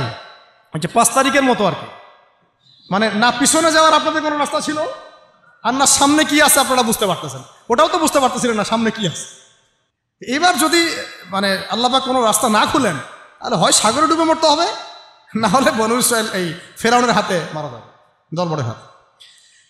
তখন এই যে একটা কথা, তখন বনু ইসরাইলের মধ্যে একজন ব্যক্তি মুসা আলাইহিস সালামকে বলেছিল, ইয়া মুসা, হে মুসা, ইন্না লামুদরাকুন, আমরা তো ধরা পড়ে গেলাম। কি বলেছে? ইন্না লামুদরাকুন, আমরা তো ধরা পড়ে গেলাম। তখন মুসা আলাইহিস সালাম ব্যর্থহীন ভাষায় বলেছেন, কাল্লা, কোশ্চিন কালেও নয়। তোমরা বলছো আমরা ধরা পড়ে গেছি, কোশ্চিন কালেও না। আমার রব আমার সাথে আছেন, নিশ্চয়ই তিনি আমাকে পথ দেখাবেন। বলার সাথে সাথেই মুসা আলাইহিস সালামের কাছে ওহী আসলো, লাঠিটা ছুঁড়ে মারেন। লাঠি ছুঁড়ে মারলেন, এই লোহিত সাগর চিরে 12টা রাস্তা হয়ে গেল। তাই লোহিত সাগর আমরাও সফর করছি, গেলে বুঝতে পারবেন যে কিভাবে সম্ভব এখানে এইভাবে রাস্তা হওয়া।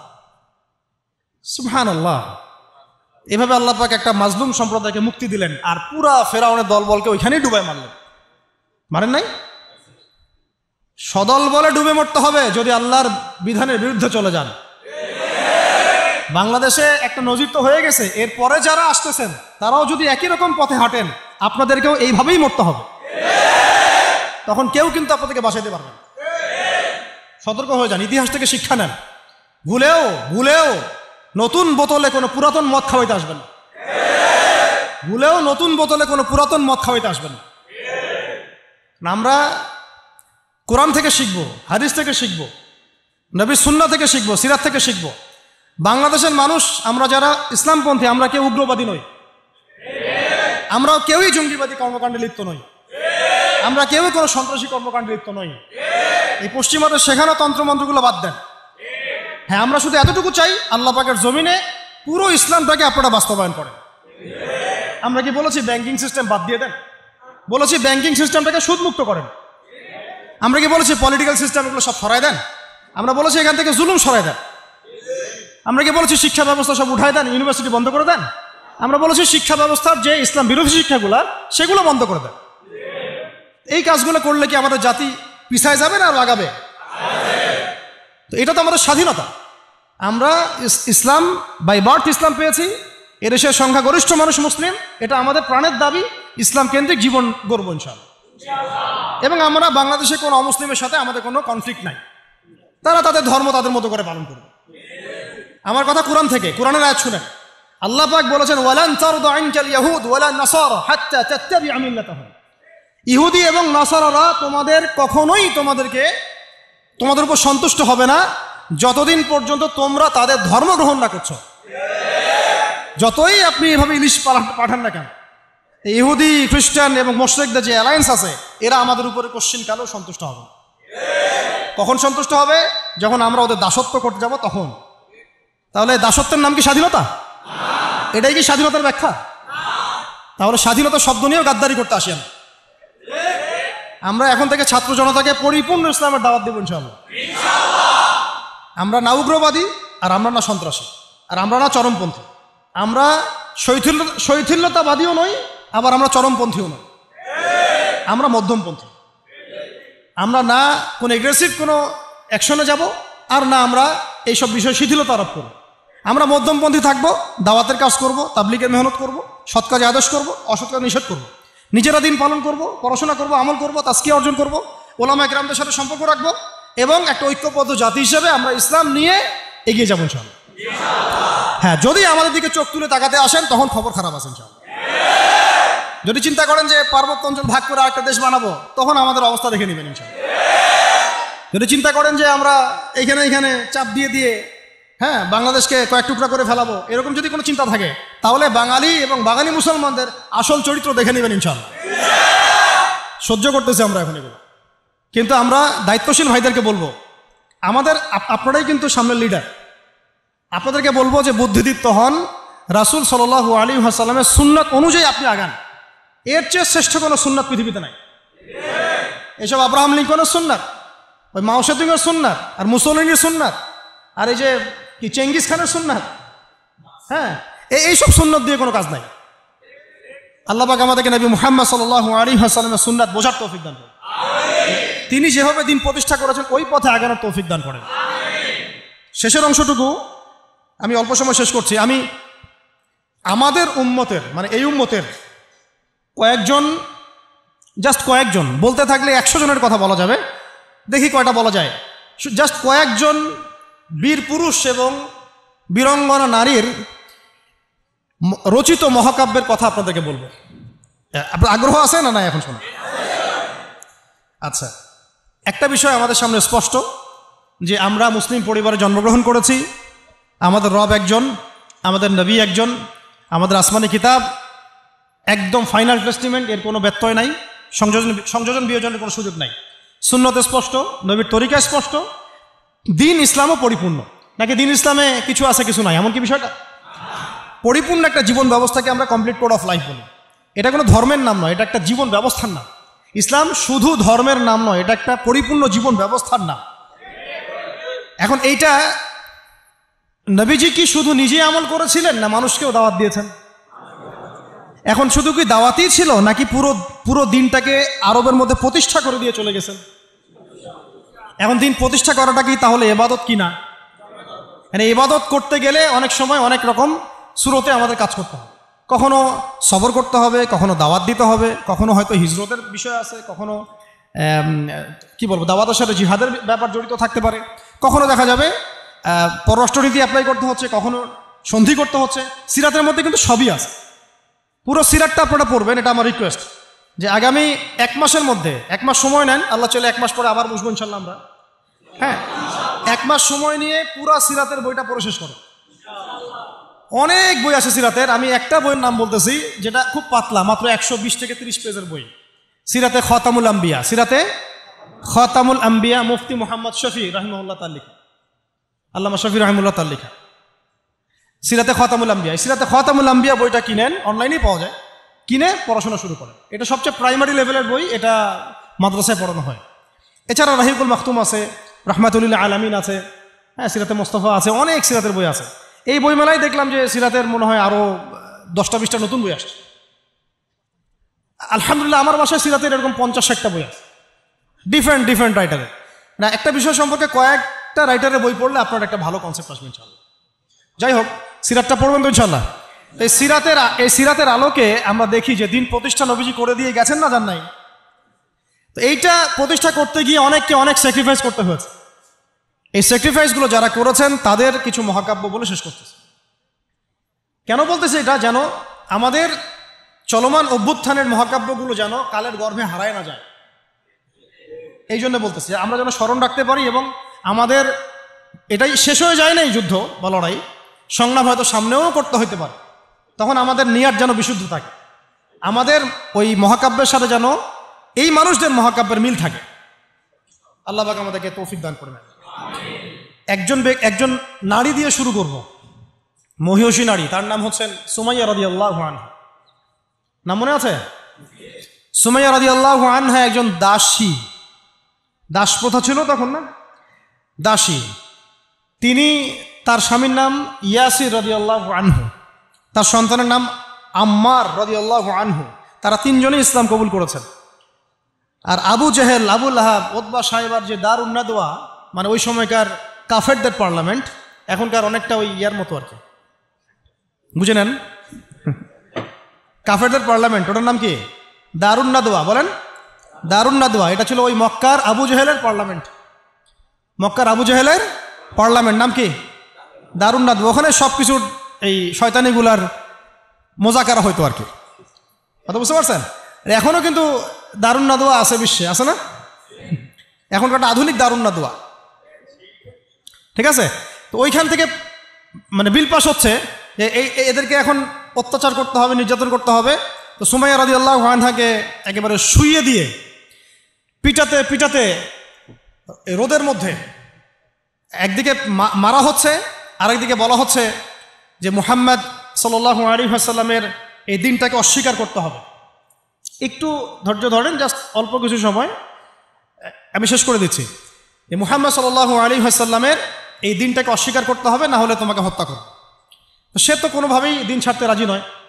শেষমেশ আবু জেহেল তাকে টিটকারি মেরে বলছিল যে বুঝেছি তুমি আসলে মুহাম্মাদের দিনের স্বার্থে না, বরং মুহাম্মদ সাল্লাল্লাহু আলাইহি ওয়াসাল্লামের সৌন্দর্য দেখে তার মনে হয় আকর্ষণে দিন কবুল করছে।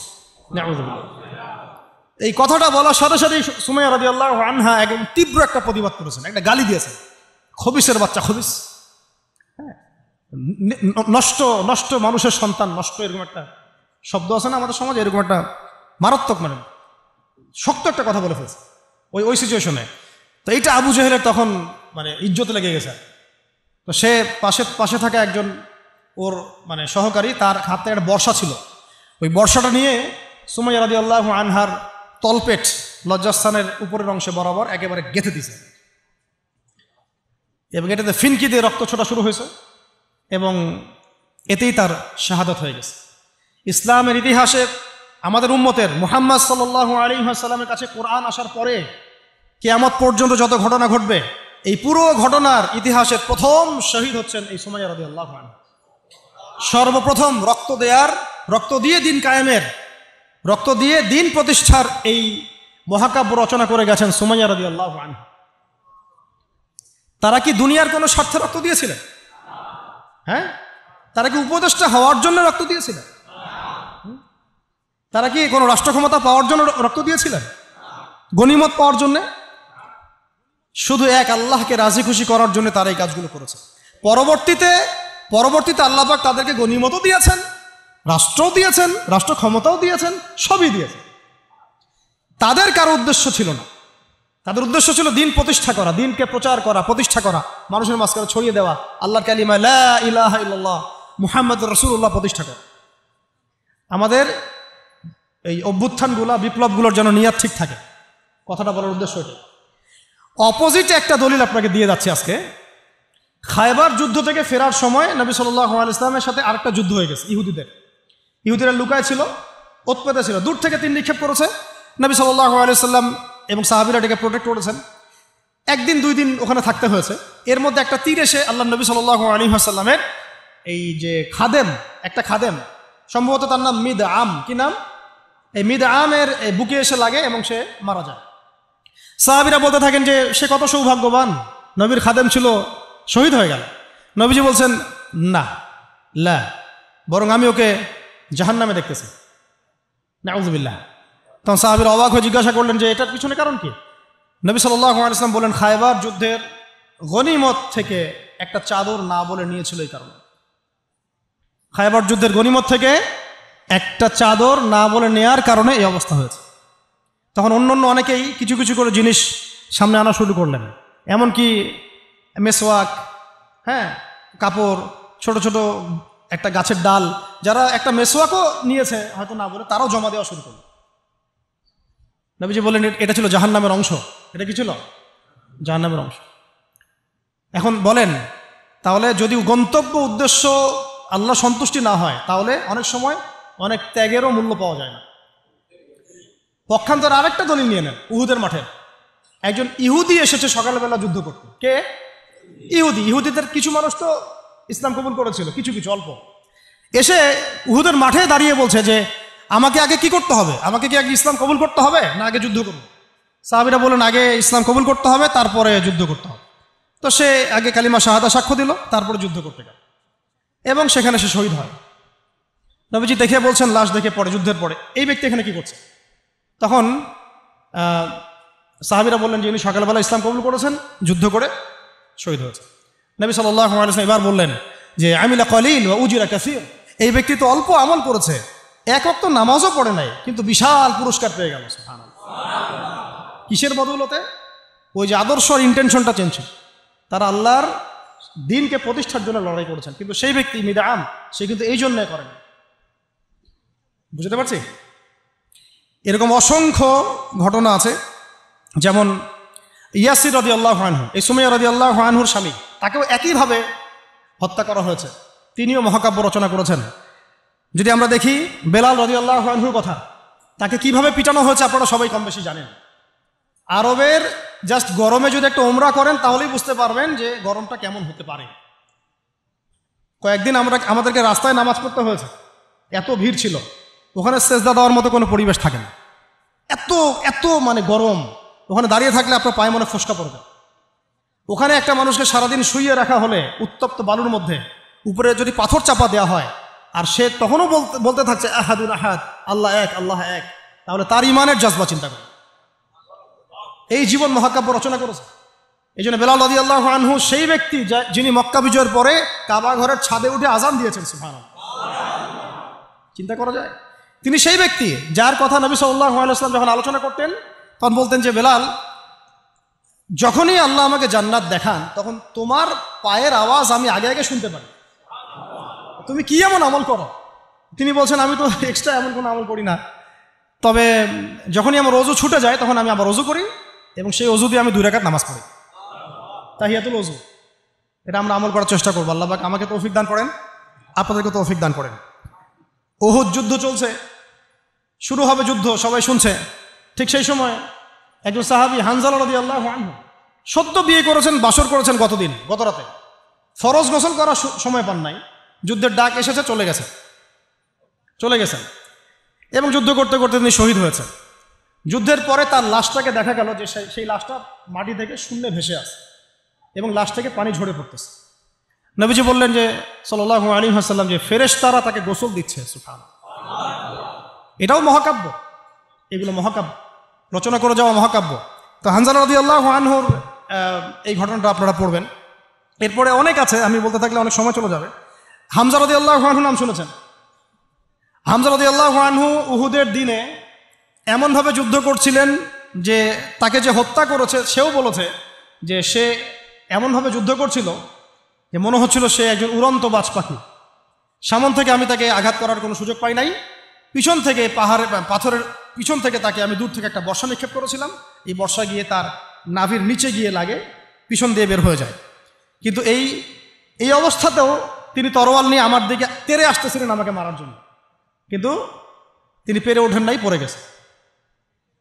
তারপরে তার লাশকে চিরে ফেলা হয় এবং কলিজাটা বের করে দাঁত দিয়ে কামড়ে খাওয়ার চেষ্টা করা হয়েছে।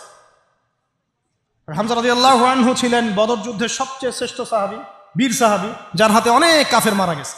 এই জন্যে উতবা সাইবা এদের এক পরিবারের পক্ষ থেকে একটা আক্রোশ ছিল যে যুদ্ধে জিতি আর না জিতে হামজাকে মারতে হবে। এই জন্য ওয়াহশী নামক একজন ব্যক্তিকে তারা হায়ার করেছিল। পরবর্তীতে সেই ওয়াহশী তিনিও ইসলাম কবুল করেছেন আলহামদুলিল্লাহ। তাকে অনেকে হামজার কাতেল বলতো। পরে মুসাইলামা কাযযাবের হত্যা আল্লাহ পাক এই ওয়াহশীর হাতে করেছেন। সুবহানাল্লাহ, আল্লাহ পাক তাকদীর ঘুরিয়ে দিয়েছিলেন। হামজা রাদিয়াল্লাহু আনহুর এই আত্মত্যাগটা কিন্তু ইতিহাস হয়ে আছে। এত মহব্বত করতেন যে ওয়াহশী যখন ইসলাম কবুল করতে আসছেন জিজ্ঞাসা করছেন যে তুমি কিভাবে কাইফা কতালতাল হামজা, হামজাকে কিভাবে হত্যা করেছিলে? তিনি ব্যাখ্যা করলেন এইভাবে হত্যা করেছে। তখন নবীজি বললেন যে যদি তুমি আমার থেকে তোমার চেহারাটাকে দূরে রাখতে পারো তাহলে সেটাই করো। মানে তার হাতে ইসলামের বায়াত নিয়েছেন, ইসলাম কবুল করলেন, তারপরে নবীজি বললেন যদি তুমি তোমার চেহারাটাকে আমার থেকে দূরে রাখতে পারো দূরে রেখো। আর আমরা তো বিগত 20-30 বছরের মানে অগণিত জুলুমকে জাতীয় ক্ষমা ঘোষণা করতে চাচ্ছি। হ্যাঁ, ভাবখানা এমন যে আমি মক্কা বিজয় করছি। আপনারা কি মক্কা বিজয় করছেন যে সবাইকে গণমাফ করতে যাচ্ছেন? আবু সাঈদের কেসাস কবে হবে? আবু সাঈদের কেসাস কবে হবে এটা দেখার অপেক্ষায় আছি আমি। মুগ্ধদের কেসাসটা কবে হয় সেটা দেখার অপেক্ষায় আছি আমি। তাদের সময় মাঠে যারা ছিল, যারা নির্দেশ দিয়েছে, যারা পিছনে ছিল, যারা পর্দার আড়ালে ছিল, তাদের কি হয় পরিণতি শেষ পর্যন্ত এটা আমরা দেখার অপেক্ষায় আছি। জালেমকে তার শাস্তি দিতে হবেই, আইনের একদম সুশাসন নিশ্চিত করতে হবে। না হলে দেখবেন এরা যদি পার পেয়ে যায়, এরা অন্য সুরতে এসে আবার জুলুম করবে না, কোনো গ্যারান্টি নেই, কোনো গ্যারান্টি নেই। আপনাদেরকে একটা কথা বলে রাখি, বদর যুদ্ধের সময় 70 জন বন্দী হয়েছিল, মনে আছে? এই বন্দীদের ব্যাপারে কি করা হবে, মাশওয়ারা হচ্ছে, অনেকের অনেক মত। এখানে ওমর ইবনুল খাত্তাবের একটা মত ছিল, নাম তো শুনেছেন। ওমর রাদিয়াল্লাহু আনহুর মত হচ্ছে ইয়া রাসূলুল্লাহ সবগুলাকে হত্যা করতে হবে। কেন? আল্লাহ পাক বলেছেন নূহ আলাইহিস সালামের কণ্ঠে রব্বি লা তাযার আলাল আরদি মিনাল কাফিরিনা দাইয়ারা ইন্নাকা ইন তাযারহুম ইউদিল্লু ইবাদাক ওয়া লা ইয়ালিদু ইল্লা ফাজিরুন কাফার। আল্লাহ তুমি এই জমিনের মধ্যে, নূহ আলাইহিস সালাম এই দোয়াটা করেছিলেন, আল্লাহ তুমি এই জমিনের মধ্যে একটা কাফেরকে অবশিষ্ট রেখো না। এটা ওই সময়কার কথা বলছে, যখন মহাপ্লাবন আসবে তার আগের কথা। তিনি 950 বছর দাওয়াত দিয়েছিলেন। দাওয়াত দিয়ে যখন এই অবস্থা 40 জন মানুষ ইসলাম কবুল করছে আর কি, তখন তিনি এই দোয়াটা করতে বাধ্য হয়েছিলেন এবং আল্লাহ পাক সেই দোয়া কবুলও করেছিলেন, সবাইকে সমূলে ধ্বংস করেছিলেন। তো ওমর রাদিয়াল্লাহু আনহু বলছেন ইয়া রাসূলুল্লাহ বদরের এই বন্দীদের ব্যাপারে আমার মাশওয়ারা হচ্ছে এইটা, মুক্তিপণের দরকার নাই। হ্যাঁ, ওদেরকে অন্য কোনো দিকে ফোকাস করার দরকার নাই, এদের সবগুলোকে গর্দান নামায় দেন, শেষ, খালাস। এরা যদি থাকে পরে আপনার বিরুদ্ধে আবার ষড়যন্ত্র করবে। তো শেষমেশ তার রায়টা কিন্তু কবুল করা হয় নাই, বরং রক্তপণ এবং মুক্তিপণ নেওয়া হয়েছে এবং আরো অনেক পদ্ধতি অবলম্বন করা হয়েছে। কিন্তু সূরা আনফালে আল্লাহ রাব্বুল আলামিন ওমর রাদিয়াল্লাহু আনহুর এই মতটার প্রশংসা করেছে, পড়ে দেখেন আপনারা। তাই খুব বেশি ভালো হইতে যায় না আপনারা, এত বেশি ভালো হওয়ার দরকার। হ্যাঁ, যে মামা চাচা খালু ধরে ধরে এভাবে পার করে দিয়েন না। ও পার পেয়ে গেলে পরের বার আপনাকে পার করবে না, আপনারা ভুল করতেছেন। যাদের হাতে এরকম 100-200 ক্রস ফায়ারের রক্ত লেগে আছে, এদেরকে যদি আপনি মাফ করে দেন তাহলে আপনার চেয়ে বড় আহাম্মক বোকা আর পৃথিবীতে কেউ নাই। কি বলেন এগুলো? ইসলামের বিধান হচ্ছে একজন মানুষকে যদি কেউ হত্যা করে অন্যায়ভাবে, তাকেও শাস্তির আওতায় এনে মৃত্যুদণ্ড কার্যকর করতে হবে। আর যাদের হাতে এরকম 10টা 20টা 30টা করে ক্রস ফায়ারের রক্ত লেগে আছে, আপনি ওদেরকে মাফ করে দিবেন? এত বেশি ভালো হইতে ইসলাম শিখায়নি তো আমাদের। এগুলো তো ভালো না, এগুলো বোকামি।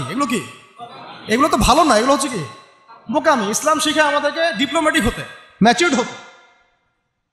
সুবহানাল্লাহ। আমি এগুলো দেখে খুব আসলে হতাশ, তাই একটু আক্রোশের কথা বলে ফেললাম, কিছু মনে করবেন না। মানে আমি বুঝি না, আমরা এই সাইকোলজির সাথে যাই না। একজন ব্যক্তি যদি 10টা মানুষকে এভাবে নির্মমভাবে খুন করতে পারে, জবাই করে দিতে পারে, আপনারা তো জানেন না বিষয়গুলো।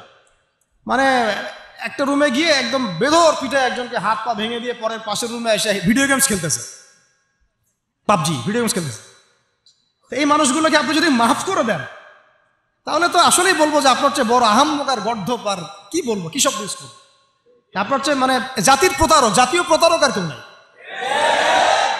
আপনাদের। মানে যদি এরকম কেউ করেন, তাহলে জাতির রিপ্রেজেন্টেটিভ হওয়ার যোগ্যতাই নেই আপনাদের। আমার কথা মাইন্ড করেন না, আমি কিন্তু খোলামেলা কথা বলে দিলাম। কারণ এখন সব কথা কিছু কথা খোলামেলা আপনাদেরকে বলতে হবে, না হলে অনেক কথা ইনসাফ হবে না। ইনসাফ করতে হবে, আল্লাহ পাক আমাদেরকে বড় তৌফিক দান করে দেন। আর 2-4টা বলে শেষ করছি। আপনাদেরকে একজন সাহাবীর নাম বলি, তালহা রাদিয়াল্লাহু আনহু। কি নাম? উহুদ যুদ্ধের দিন আল্লাহ নবী সাল্লাল্লাহু আলাইহি ওয়াসাল্লাম কিন্তু একটু বিপর্যয়ের মধ্যে পড়েছিলেন, মনে আছে? চারদিক থেকে তাকে আক্রমণ করা হয়েছে। খালিদ বিন ওয়ালিদ তখন তিনি মুসলিম হন নাই, এসে আক্রমণ করেছেন, পিছন থেকে সাহাবীদেরকে আক্রমণ করেছেন, অনেক সাহাবী শহীদ হয়েছেন। আর নবী সাল্লাল্লাহু আলাইহি ওয়াসাল্লামের কাছেও প্রায় 11 জনের মতো আছেন, বাকি সবাই ছত্রভঙ্গ হয়ে গেছেন। তো ছত্রভঙ্গ হয়ে যাওয়ার সময় মাত্র 2 জন সাহাবী ছিলেন মুহাজির, আর বাকি 9 জন ছিলেন আনসার। তো একে একে আনসার সাহাবীরা শহীদ হতে লাগলেন। আর 2 জন মুহাজির সাহাবীর মধ্যে একজন সাদ বিন আবি ওয়াক্কাস, একজন হচ্ছেন তালহা বিন উবাইদুল্লাহ রাদিয়াল্লাহু আনহু। সাদ রাদিয়াল্লাহু আনহু তীর ছুটছেন। আল্লাহ নবী সাল্লাল্লাহু আলাইহি ওয়াসাল্লাম তাকে লক্ষ্য করে বলছেন, হে সাদ, আমার পিতামাতা তোমার প্রতি কুরবান হয়ে যাক, তুমি তীর ছুঁড়ো। সুবহানাল্লাহ। সাহাবীরা সবাই বলতেন, ইয়া রাসূলুল্লাহ, আপনার জন্য আমার পিতামাতা কুরবান হোক। আর আল্লাহ নবীজি নিজে বলেছেন, হে সাদ, তোমার জন্য আমার পিতামাতা কুরবান হোক। এই একমাত্র সাহাবী যিনি ইসলামের ইতিহাসে প্রথম তীর নিক্ষেপ করেছিলেন, সাদ বিন আবি ওয়াক্কাস রাদিয়াল্লাহু আনহু। আর তালহা রাদিয়াল্লাহু আনহু তরোয়াল চালাচ্ছিলেন। বলা হচ্ছে, ইতিহাসের পাতায় এসেছে, সিরাতের পাতায় এসেছে যে তার গায়ে, মানে তালহা রাদিয়াল্লাহু আনহুর গায়ে তখন প্রায় 40 থেকে 50টা আঘাতের চিহ্ন লেগেছে, বর্ষার তীরের তরোয়াল। এই অবস্থায় তিনি নবী সাল্লাল্লাহু আলাইহি ওয়াসাল্লামকে কাঁধে উঠিয়ে উহুদ পাহাড়ের একটা পার্শ্বদেশ দিয়ে উপরে উঠিয়ে সেফ একটা জায়গায় নিয়ে রেখে দিয়েছেন। নবীজি বলেছেন, তোমরা যদি কোনো জীবন্ত শহীদকে দেখতে চাও, তাহলে তালহাকে দেখো। এগুলো হচ্ছে সত্যিকারের মহাকাব্য। এগুলো কি সত্যিকারের চিরস্থায়ী মহাকাব্য। আপনারা যদি এই একজন সাহাবী সাদ বিন মুয়াজ, তার নাম শোনেন, দেখবেন খন্দকের যুদ্ধে তিনি মহাকাব্য রচনা করেছেন। খন্দকের যুদ্ধে একটা ক্রুশিয়াল অবস্থা ছিল, সেই সময় তিনি সামনে আগ বাড়িয়ে যুদ্ধ করতে গিয়ে তার হাতের মধ্যে তীর লাগে। এই তীরটা ছিঁড়তে গিয়ে তার হাতের ভ্যানটা ছিঁড়ে যায়, রক্তটা ছিঁড়ে যায় বের করতে গিয়ে। তো এই অবস্থায় আস্তে আস্তে তার শাহাদাত হয়েছে। কিন্তু শাহাদাতের আগে তিনি আল্লাহর কাছে দোয়া করেছিলেন, আল্লাহ, যদি কুরাইশদের সাথে আরো কোনো যুদ্ধ বাকি থাকে, আমাকে তাহলে জীবিত রেখো। এবং তার শাহাদাতের সময় তিনি বলছেন, এরপর থেকে ইসলামের উপর তারা আর আক্রমণ করতে পারবে না, কারণ আমি এমন দোয়া করেছিলাম যে আল্লাহ, যদি কুরাইশদের সাথে আরো কোনো যুদ্ধ বাকি থাকে আমাকে জীবিত রেখো। তার আগ মুহূর্তে তিনি বনু কুরাইজার যে গাদ্দারি, বেঈমানি, ওই বেঈমানির শাস্তি দিয়ে তিনি দুনিয়া থেকে বিদায় নিয়েছেন। সাদ বিন মুয়াজ, যার জানাজায় নবীজি বলেছেন, যার জানাজার সালাতে 70,000 ফেরেশতা শরীক হয়েছে। এগুলো মহাকাব্য। আপনারা যদি আরো সামনে যান, আপনারা মুতার যুদ্ধের ঘটনা পাবেন। এই কয়েকটা বলে শেষ করছি। এটা বলতে গেলে আসলে আমি নিজেকে ধরে রাখতে পারি না, আর ধরে রাখার মতো আসলে অবস্থাও না। ইসলামের ইতিহাসের সবচাইতে মানে মর্মান্তিক যুদ্ধ হচ্ছে মুতার যুদ্ধ, সবচেয়ে মর্মান্তিক। বদর, উহুদ, খন্দক, খায়বার, যত যুদ্ধ আছে এগুলো যুদ্ধ অনেক বড় মাপের।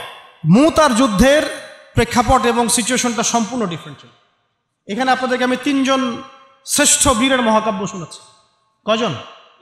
3 জন শ্রেষ্ঠ বীর পুরুষের মহাকাব্য। নবী সাল্লাল্লাহু আলাইহি ওয়াসাল্লাম একজন সাহাবীকে পাঠালেন, তার নাম হচ্ছে হারিস বিন উবাইদা। কি নাম বলেন? হারিস বিন উবাইদা, তুমি এই চিঠিটা নিয়ে যাও।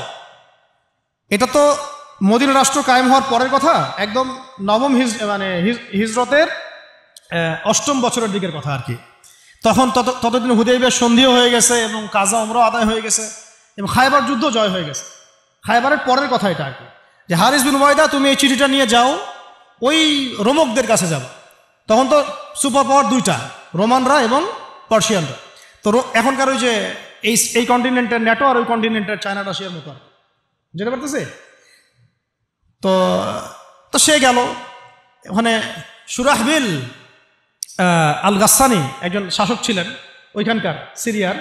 তো সে ওই চিঠিটা দেখে বলতেছে যে আচ্ছা ঠিক আছে বসো, দেখি কি করা যায়। চিঠিতে লিখে আছে ইসলাম কবুল করেন, আল্লাহ পাক শান্তি বর্ষণ করবেন, আসলিম তাসলিম। ওই যে নবী সাল্লাল্লাহু আলাইহি ওয়াসাল্লাম চিঠি আছে না একটা রাষ্ট্রপ্রধানদের কাছে, তো সে চিঠি পড়ে উদ্ধত আচরণ। আমি এখানকার আমির, আমাকে ওই মক্কার মেষপালকরা চিঠি পাঠায়, ভাবতে এরকম। তো কে চিঠি নিয়ে আসছে? যে হারিস বিন উবাইদ। আচ্ছা ওকে বসাও। হারিস বিন উবাইদ রাদিয়াল্লাহু আনহুকে রাষ্ট্রদূত, কিন্তু তিনি রাষ্ট্রদূতকে তারা নির্মমভাবে হত্যা করল। কথা বুঝতে পারছেন?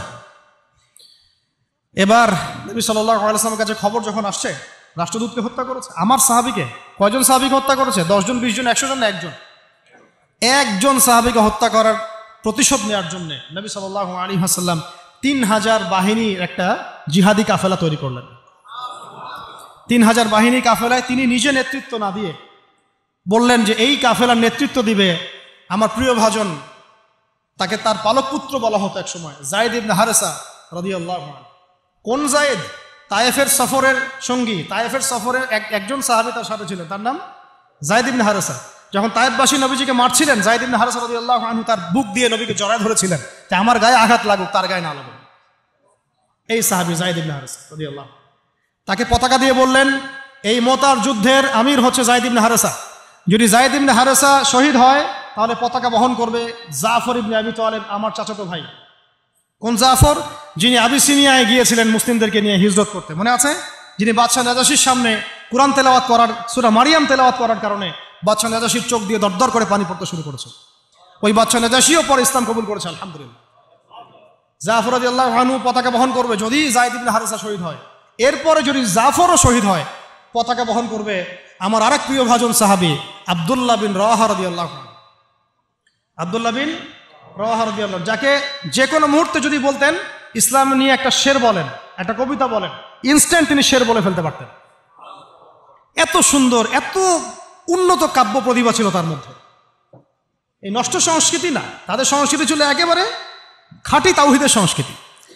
এমনকি কাবা তাওয়াফ করছেন যিনি, তখন কাবা তাওয়াফ করছেন বিদায় কাজা উমরা আদায় করার সময় নবীর সামনে সামনে তিনি ঘুরছেন এবং আবৃত্তি করছিলেন একটা কবিতা কাফেরদেরকে আঘাত করার জন্য। এই কাফেররা দেখো, তোমরা যাকে বের করে দিয়েছিলে তিনি আজকে সসম্মানে এখানে ঘুরতেছে। ওমর রাদিয়াল্লাহু আনহু বলছিলেন যে কাবা তাওয়াফ করার সময় তুমি এগুলো বলছো? নবীজি বলেন ওকে ছেড়ে দাও, সে এমন বাক্য তিলাওয়াত করতেছে, মানে এমন বাক্য সে চয়ন করেছে যেগুলো কাফের অন্তরে বর্ষার চাইতেও বেশি বিদ্ধ হচ্ছে, তাকে বলতে দাও। এই হলো আব্দুল্লাহ বিন রাওয়াহা রাদিয়াল্লাহু আনহু, নবীজির অত্যন্ত প্রিয় ভাজন সাহাবী। আব্দুল্লাহ বিন রাওয়াহা যদি শহীদ হয় তাহলে তোমরা তোমাদের মধ্য থেকে একজনকে আমির নিযুক্ত করে নিও। সাহাবীরা বুঝে ফেললেন এই সফরে আমরা 3 জনই শহীদ হতে যাচ্ছি, কারণ একটা সফরে কখনো 3 জন আমিরের প্রয়োজন হয় না, হয় না। এবার তারা গেলেন, তারা কখনো আশাও করেন নাই ওখানে যা দেখবেন। ওখানে গিয়ে দেখলেন যে 1 লক্ষ রোমান সৈন্য সামনে এসে দাঁড়িয়েছে। কত লক্ষ? এবং একেবারে ফুল প্রশিক্ষিত, একদম ফুল আর্মড ফোর্স। আর এর সাথে তাদের সাহায্যকারী দলেও আছে আরো 1 লক্ষ সৈন্য। মোট কয় লক্ষ? এদিকে কতজন? যুদ্ধ হওয়া সম্ভব? আসলে কি সম্ভব? সম্ভব না, যুদ্ধ কিন্তু সম্ভব না। আমরা তো আগে সংখ্যা গরিষ্ঠ হওয়ার কথা চিন্তা করি। কোন যুদ্ধে ইসলাম সংখ্যা গরিষ্ঠতা দিয়ে জিতে নাই। ইসলাম জিতেছে ইমানের বদৌলতে, শুধু ইমানের বদৌলতে। আমরা সংখ্যা দিয়ে কখনো বিজয় লাভ করতে পারি নাই। এখন এবার সাহাবীরা মাশওয়ারা করতেছেন রাত্রেবেলা, আমরা কি করব? কালকে যুদ্ধ করব, নাকি মদিনায় ফিরে যাব, নাকি রাসূলকে খবর পাঠাবো, নাকি কোনো বিকল্প ফোর্স নিয়ে আসার ব্যবস্থা করব, কি করব? তখন সাহাবী, ওই যে বললাম আব্দুল্লাহ বিন রাওয়াহা রাদিয়াল্লাহু আনহু দাঁড়ালেন। তরুণ সাহাবী, আপনাদেরকে বলতেছে, তরুণ সাহাবী দাঁড়িয়ে বলছেন যে হে আমার ভাইয়েরা, আমরা এখানে কি জন্য এসেছি? হয় আমরা এই যুদ্ধ করব, শহীদ হব, না হলে আমরা গাজী হব। আর আপনারা যে বিষয়টাকে ভয় করছেন আসলে কিন্তু আমরা সেটা পাওয়ার জন্যই এসেছি, তার নাম শাহাদাত। আপনারা যেটাকে ভয় করছেন যে আমরা এখানে গেলে মারা যাব, ওটার জন্যই তো আমরা এত দূরে এসেছি। আমরা গাজী হই অথবা শহীদই হই, আমাদের জন্য আজর আল্লাহর কাছে লেখা থাকবে। তো তার এই মানে এমন ঈমানদীপ্ত ছিল ভাষণটা, আমি তো ওটা বলতে পারলাম না, আরবিতে তিনি বলেছেন। এতে মানে উৎফুল্ল হয়ে বা ইন্সপায়ার্ড হয়ে সাহাবীরা আর দ্বিতীয়বার ভাবলেন না, ঠিক আছে কালকে যুদ্ধ হবে। এবার পরের দিন যুদ্ধ শুরু হল। এটা কি সম্ভব যুদ্ধ? প্রথমে যায়েদ ইবনে হারেসা রাদিয়াল্লাহু আনহু পতাকা নিয়ে ঘোড়া ছুটা আগায় যাচ্ছেন, এবং একটা আঘাতও পিছন থেকে করার সাহস হচ্ছে না তাদের, সব আঘাত তারা সামন থেকে করছেন। এক পর্যায়ে যায়েদ রাদিয়াল্লাহু আনহুর এই মানে গায়ের মধ্যে তারা বর্ষা নিক্ষেপ করে। বর্ষা তো আগেকার বড় বড় বল্লম বর্ষা ছিল, এবং একটা বর্ষা তার গায়ে যখন লাগে তিনি পড়ে যান, এবং এই অবস্থা আস্তে আস্তে তার শাহাদত হয়। পতাকা পড়তে দেন নাই, পতাকা নিয়ে নিয়েছেন জাফর ইবনে আবি তালিব রাদিয়াল্লাহু আনহু হাতে, এবং জাফর রাদিয়াল্লাহু আনহু যুদ্ধ করতে থাকেন, এত বীর বিক্রমে যুদ্ধ করতে থাকেন যে এক পর্যায়ে তিনি তার নিজের কালো এবং লাল ডোরাকাটা ঘোড়া ছিল, সেই ঘোড়ার পা নিজেই কেটে ফেলেন, যে আমার যেন পালিয়ে যাওয়ার মন না উঠে, তখন ঘোড়া চলে তারা যেন আমার ঘোড়া ইউজ করতে না পারে। সাহাবীরা বলছেন তার শাহাদাতের পরে তার বডির মধ্যে আমরা এরকম 50টা থেকে 60টা এরকম আঘাতের দাগ দেখেছি, একটাও দেহের পিছনে ছিল না, সব সামনে ছিল। যুদ্ধ করতে করতে এক পর্যায়ে তার ডান হাতটা কেটে পড়ে যায়, এরপরে তিনি বাম হাতে পতাকা উঠায় নেন, কাফেররা বাম হাতটাও কেটে ফেলে। এরপরে তিনি বুকের সাথে পতাকাটাকে এইভাবে জড়িয়ে রাখেন, বুকের সাথে পতাকাটাকে এইভাবে জড়িয়ে রাখেন, পতাকা পড়তে দেন নাই। একজন রোমান সৈন্য তাকে আঘাত করে এবং তার দেহটা দ্বিখণ্ডিত হয়ে যায়। এই খবর নবী সাল্লাল্লাহু আলাইহি ওয়াসাল্লাম ওই মদিনায় বসে বসেই পাচ্ছিলেন। তিনি বললেন এই মাত্র যায়েদ শহীদ হলো, এই মাত্র জাফর শহীদ হলো। একটু তিনি কান্নার ভাব চলে আসলো, একটু পরে নবীজি হেসে দিলেন। সাহাবীরা বলছেন আপনি হাসছেন কেন ইয়া রাসূলুল্লাহ? তিনি বলছেন যে জাফর এর ডান হাত প্রথমে কেটে গেছে, তারপর বাম হাত কেটে গেছে। আল্লাহ রাব্বুল আলামিন তাকে এই দুইটা কাটা হাতের বিনিময়ে জান্নাতে দুইটা বড় বড় পাখা দিয়েছে। এইটা দিয়ে তিনি জান্নাতে ঘুরে বেড়াচ্ছেন আর ফল খাচ্ছেন। তার নাম হয়ে গেল জাফর আত-তাইয়ার, জাফর আত-তাইয়ার, পাখাওয়ালা। এরপরে পতাকা হাতে নিলেন সেই আব্দুল্লাহ বিন রাওয়াহা রাদিয়াল্লাহু আনহু, তিনিও তো বীর বিক্রমে যুদ্ধ করতে লাগলেন। এক পর্যায়ে তিনি একটু কান্না করেছিলেন। সাহাবীরা বলছেন আপনি কি ভয় কান্না করতেছেন? জি না, আমি ভয় কান্না করছি না, বরং কোরআনের একটা আয়াত আমার মাথায় আসছে বলে আমি কান্না করছি। সে আয়াতটা ছিল সূরা মারিয়ামের মধ্যে, ওয়াইম মিনকুম ইল্লা ওয়ারিদুহা কানা আলা রাব্বিকা হাতমান মাকদিয়া, একটা আয়াত আছে কোরআনে সূরা মারিয়াম। এটা হচ্ছে আপনার রবের একেবারে একটা চিরনির্ধারিত একটা বিষয়, যে তোমাদের সবাইকে, আবার বলছি ওয়াইম মিনকুম ইল্লা ওয়ারিদুহা কানা আলা রাব্বিকা হাতমান মাকদিয়া, মানে তোমাদের সবাইকেই আবশ্যিকভাবে ম্যান্ডেটরিভাবে এই জান্নাত জাহান্নামের উপর অবস্থিত এই পুলসিরাত পার হতেই হবে। এটা তোমার রবের একটা প্রাচীন একটা মানে স্টেটমেন্ট, এটা তোমাকে করতেই হবে, সবাইকে করতে হবে। এই আয়াতটা মনে হয় আমার কান্না আসতেছে। একজন তাকে একটা হাড্ডিওয়ালা গোশত এনে দিয়েছিল, তিনি সেই গোশতটা খাওয়ার জন্য চেষ্টা করছিলেন, তো পরে একটা কামড় দিয়ে ফেলে দিয়েছেন। তারপরে তিনি ছুটলেন যুদ্ধ করার জন্যে, এবং ওই সময় একটা কবিতা আবৃত্তি করেছেন, হে আমার মন, তোমার নফস হয়তো চাচ্ছে, তুমি হয়তো চাচ্ছ এখান থেকে পালিয়ে যাওয়ার জন্য, জেনে রাখো সামনে তুমি যা দেখছো এর পিছনেই আছে জান্নাত। শেষমেশ কি জীবন দেখেন, কি ব্যক্তিত্ব, কি ক্যারেক্টার, কেমন গায়রত, কেমন ইজ্জত, কেমন সম্মান, কি জীবন। এরপরে তিনিও শহীদ হলেন, পতাকা হাতে তুলে নিলেন আল্লাহর বীর খালেদ বিন ওয়ালিদ রাদিয়াল্লাহু আনহু, তাকে পতাকা দেওয়া হলো। তিনি কিন্তু নতুন মুসলিম হয়েছেন।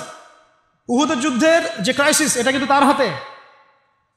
কাজা ওমরা আদায় করতে গিয়ে নবীজি চিঠি লিখে দিয়েছেন, ছোট্ট করে একজনের দ্বারা লিখিয়েছেন যে খালিদকে চিঠিটা পৌঁছে দিও। ওখানে লেখা আছে, খালিদ তুমি যদি কাফেরদের পক্ষ অবলম্বন না করে মুসলিমদের পক্ষ নিতা কতই না ভালো হবে। ঠিক আছে, একটা লেখা একটা চিঠি খালিদ রাদিয়াল্লাহু আনহু একবারে কলিজাটা কাঁপায় ফেলছে। তিনি মক্কা থেকে মদিনায় গিয়ে নিজে ইসলাম কবুল করে আসছেন, এবং নবী সাল্লাল্লাহু আলাইহি ওয়াসাল্লাম তাকে কিন্তু আন্ডারস্টিমেট করেন নাই। তার হাতে উল্টা তরোয়াল উঠাই দিয়ে বলছেন যে আজকে থেকে এই তরোয়াল তোমার, এবং তোমার নাম হচ্ছে সাইফুল্লাহ, তুমি আল্লাহর তরবারি। এরপর থেকে তিনি প্রায় 80-90টা যুদ্ধ করেছেন, সবগুলোতে জয়লাভ করেছেন। ওই খালিদ রাদিয়াল্লাহু আনহু পতাকা তুলে নেন মোতার যুদ্ধে। তারপরে সিরাতের মধ্যে আসছে, তিনি বলছেন নিজের ভাষায় যে ওই দিন আমার হাতে 9টা তরোয়াল ভেঙে গেছে। যুদ্ধ করতে করতে করতে করতে ওই দিন আমার হাতে 9টা তরোয়াল ভেঙে গেছে। তিনি ছিলেন যুদ্ধ কৌশলে অত্যন্ত পারদর্শী, হুটে হাটে কোনো কাজ করতেন, অনেক পারদর্শী। তিনি ডানের সৈন্যকে বামে নিয়ে আসছেন, বামেরটাকে ডানে নিয়ে গেছেন, সামনেটাকে পিছনে নিয়ে আসছেন, পিছনেটাকে সামনে নিয়েছেন। বর্ষা যারা ছিল তাদেরকে পিছনে নিয়ে আসছেন, তীরন্দাজদেরকে সামনে দিয়েছেন। মানে ওদেরকে ভেবাচাকা খাওয়াই দিয়েছেন যে ওরা মনে করতেছে এরা মনে হয় অনেক, হ্যাঁ এরা মনে হয় আরো বিকল্প ফোর্স নিয়ে আসছে মনে হয়। তো ওরা আস্তে আস্তে পিছনের দিকে যাওয়া শুরু করতেছে, আর এদিকে মুসলিমরা একটু একটু করে সেফ জোনে আসার চেষ্টা করতেছে পিছনের দিকে। ওরা ভাবতেছে পিছনে সামনে যদি আগাই হয়তো পিছন থেকে ওরা আরো সৈন্য নিয়ে আসছে, আমাদেরকে আক্রমণ করবে। এই আল্লাহ পাক ভয় চাপাই দিলেন, এরা পালায় চলে গেল। 3000 সৈন্য নিয়ে 2 লক্ষ সৈন্যকে পরাজিত করা হয়েছে। খালিদ রাদিয়াল্লাহু আনহু বললেন, আমার হাতে সেই দিন 9টা তরোয়াল ভেঙেছে, আর শেষমেশ ছোট্ট একটা ইয়েমেনি চাকু দিয়ে আমি যুদ্ধ করেছি। তাহলে চিন্তা করেন কত কাফের মারা গেছে। আর মুসলিমদের মধ্যে মাত্র 12 জন সাহাবী শহীদ হয়েছে। মাত্র 12 জনকে তারা মারতে পারছে, বাকিদেরকে মারতে পারবে। এইগুলো হচ্ছে মহাকাব্য, জাজল্যমান মহাকাব্য, যেগুলো আমাদের এই প্রজন্মকে জানানো উচিত এবং আপনাদের মাথায় থাকা উচিত। প্রত্যেকটা সংগ্রাম, প্রত্যেকটা বিপ্লব, প্রত্যেকটা অভ্যুত্থানের পিছনে যেন থাকে আল্লাহর সন্তুষ্টি, আল্লাহর দিন কায়েমের চেষ্টা, আল্লাহর দিনের খেদমতের চেষ্টা এবং ইনসাফ প্রতিষ্ঠার চেষ্টা, এবং জালেমের বিরুদ্ধে আমাদের অবস্থান সবসময় শক্ত থাকবে ইনশাআল্লাহ। এরকম অনেক ঘটনা আছে, আমি আজকে আর বলার সুযোগ পেলাম না। ইনশাআল্লাহ আরও একদিন আল্লাহ যদি তৌফিক দেন ইনশাআল্লাহ তাআলা আমি আপনাদের সাথে আবার এগুলো নিয়ে সেশন করবো ইনশাআল্লাহ। ছেড়ে দাও আমাকে, আমি কোনো সীমান্তে চলে যাই, সেখানে জিহাদ করে শহীদ হই, তারা কিন্তু সুযোগ দেয় নাই। আমাকে বলেন, যারা তাকে আক্রমণ করেছিল তারা কি কালিমা পড়া মুসলমান ছিল না? বলেন, তারা কি কাফের ছিল? তাহলে এখন কি ইমাম হোসেন যে এখানে প্রতিবাদ করলেন, হাতে অস্ত্র উঠিয়ে নিয়ে যুদ্ধ করে শেষ পর্যন্ত শহীদ হলেন, তার যুদ্ধটা কি সন্ত্রাসী কর্মকাণ্ড ছিল? ঠিক অনেকে আছে আমাদের সমাজে, তারা মনে করে যে মুসলিমরা যতই পাপ করুক না কেন ওদেরকে কিছুই বলা যাবে না। এমন একটা কনসেপ্ট আমাদের সমাজে আছে, মুসলিম তারা ভাই কালিমা পড়ছে, লা ইলাহা ইল্লাল্লাহ বলছে, তাকে আপনি কেন এইভাবে চার্জ করেন? আরে কালিমা তো আব্দুল্লাহ বিন উবাইও পড়েছিল। আব্দুল্লাহ বিন উবাই কি কালিমা পড়ে নাই? তাহলে কি আপনি তাকে মুমিন বলে গণ্য করবেন? মনে রাখবেন একটা কথা, যাকে তাকে কোনো ক্ষুদ্র বিষয়ে কাফেরও যেমন বলা যাবে না, আবার যাকে তাকে মুসলমানও বলা যাবে না। এটা বুঝতে হবে আমাদেরকে, ঈমান ভঙ্গের কারণগুলো আমাদেরকে শিখতে হবে। যে যাকে তাকে যেমন আমরা কাফের তাকফির করব না, ঠিক একইভাবে যাকে তাকে মুসলমান, পাক্কা মুসলমানও বলা যাবে না। আল্লাহ পাক আমাদেরকে বোঝার তৌফিক দান করেন। ঠিক এইভাবেই উমর রাদিয়াল্লাহু আনহু একদিন ফজরের নামাজে দাঁড়িয়ে কিরাত করছেন, পিছনে এক দাস, এই ফাইরুজ আবু লুলু একেবারে ধারালো ছুরি দিয়ে উমর রাদিয়াল্লাহু আনহুকে 2-3টা আঘাত করলো, উমর রাদিয়াল্লাহু আনহু শহীদ হলেন। এগুলো মহাকাব্য রচিত হয়েছে, কারণ ইসলামের বীর সিংহদেরকে কেউ আসলে সামন থেকে মারতে পারে নাই। কথা বুঝতে পারছেন? ওইভাবেই চোরাগপ্তই মারতে হয়েছে। আল্লাহর কসম, উমর রাদিয়াল্লাহু আনহু যে জায়গায় শাহাদত বরণ করছেন ওই জায়গায় আমি দাঁড়াইছিলাম, ওই জায়গাতে আমি দেখে আসছি কোন জায়গায় তাকে শাহাদত বরণ করা হয়েছে। ওখানে ওইসব জায়গাগুলো জিয়ারা করলেও মনের মধ্যে এই চেতনাগুলো জাগ্রত। সুবহানাল্লাহ। আলী ইবনে আবি তালেব কুফার মসজিদে যাচ্ছেন, রাস্তায় এক ব্যক্তি তাকে চোরাগুপ্ত হামলা চালিয়ে তাকে হত্যা করেছে। আল্লাহর বীর সৈন্যদেরকে কেউ সামন থেকে আঘাত করার সুযোগ পায় না। তো এগুলো হচ্ছে মহাকাব্য, জাজল্যমান মহাকাব্য। আরেকজন ব্যক্তির কথা জাস্ট বলে শেষ করে দিচ্ছি, অনেক আছে ভাই, বলতে থাকলে অনেক সময় লাগবে। রাজি একটা জায়গার নাম, ওখান থেকে কিছু লোক আসছে, এসে বলছে, ইয়া রাসূলুল্লাহ, আপনি আপনার কিছু সাহাবীকে পাঠান, আমরা ইসলাম কবুল করবো। ট্র্যাপ।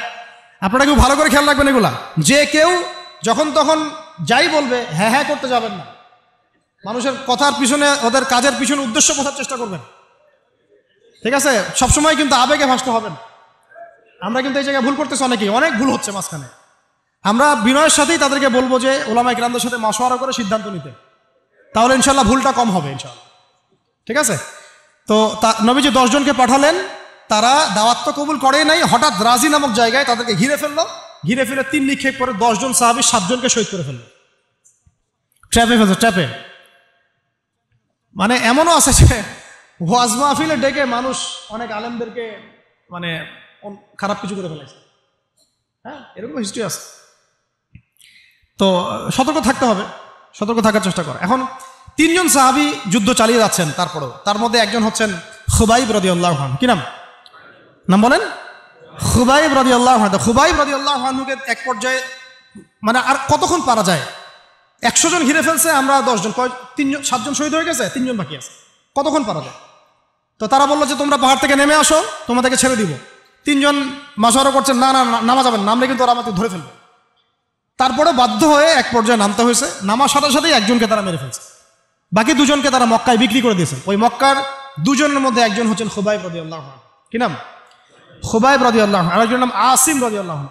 আসিম রাদিয়াল্লাহু আনহু। আসিম রাদিয়াল্লাহু আনহুকেও তারা হত্যা করেছে এবং তার লাশটাকে বিকৃত করার চেষ্টা করেছিল। কিন্তু আসিম রাদিয়াল্লাহু আনহু ওই সময় দোয়া করেছিলেন, আল্লাহ আমার লাশকে কোনো কাফেরের হাতে বিকৃত হতে তুমি দিও না। যুদ্ধ করতে করতে কথাটা বলেছেন, কারণ তিনি বুঝতে পারছেন যে 100 জন ঘিরে ফেলছে। ওদের একটা ট্রেডিশন ছিল লাশ বিকৃত করা, যে আল্লাহ আমার লাশটাকে তুমি কোনো কাফেরের হাতে বিকৃত করতে দিও না। তখন আল্লাহ রাব্বুল আলামিন তার শাহাদাতে পড়ে এক ঝাঁক ভেমরুল পাঠায় দেন, তারা তার গায়ের উপর বসে পড়ে, কোনো কাফের তাকে হাত দিতে পারে না। আল্লাহ পাক এভাবে সাহায্য করেন। আর এইদিকে খুবাইব রাদিয়াল্লাহু আনহুকে বিক্রি করে দেওয়া হলো মক্কায়, তাকে জেলখানায় রাখা হচ্ছে। তো খুবাইব রাদিয়াল্লাহু আনহু জেলখানায় বসে আছেন, এটা একটু শুনেন আপনারা। জেলখানায় বসে আছেন, তার খুরের কাজের প্রয়োজন হয়েছে। ছেলেদের প্রয়োজন হয় না? খুরের কাজ তো বুঝতে পারছেন, অ্যাডাল্ট আপনারা। তো খুর চেয়েছেন, একটা খুর, আমাকে একটা খুর দাও। এখন কথা হচ্ছে খুবাইব রাদিয়াল্লাহু আনহু খুর চাইছেন, খুর দেয়া হয়েছে, তারা খুর দিচ্ছেন। তো খুর কাজ শেষ করার পরে ওই কাফেরদের একটা বাচ্চা, ছোট বাচ্চা, তো দৌড়াদৌড়ি করতে গিয়ে ওই জেলখানার ভিতর ঢুকে গেছে, খুবাইব রাদিয়াল্লাহু আনহুর কাছে চলে আসছে। তো খুবাইব রাদিয়াল্লাহু আনহু কিন্তু পারতেন তাকে জিম্মি করে ওখান থেকে বের হইতে, পারতেন না? তিনি কোলে বসে আদর করতেছেন বাচ্চাটাকে, যার বাচ্চা সে তো আতঙ্কে, এইবার তো অবস্থা খারাপ, আমার বাচ্চাকে মেরে ফেলে তো সমস্যা হবে। তো খুবাইব রাদিয়াল্লাহু আনহু তাকে ছেড়ে দিলেন এবং আল্লাহ পাক ওই জেলখানার মধ্যে আল্লাহর পক্ষ থেকে তাকে আঙ্গুর খাওয়ালেন। ওই সময় ওই আঙ্গুর কথা পাওয়া যাচ্ছে না, কিন্তু জেলখানায় তিনি বসে আঙ্গুর খাচ্ছেন।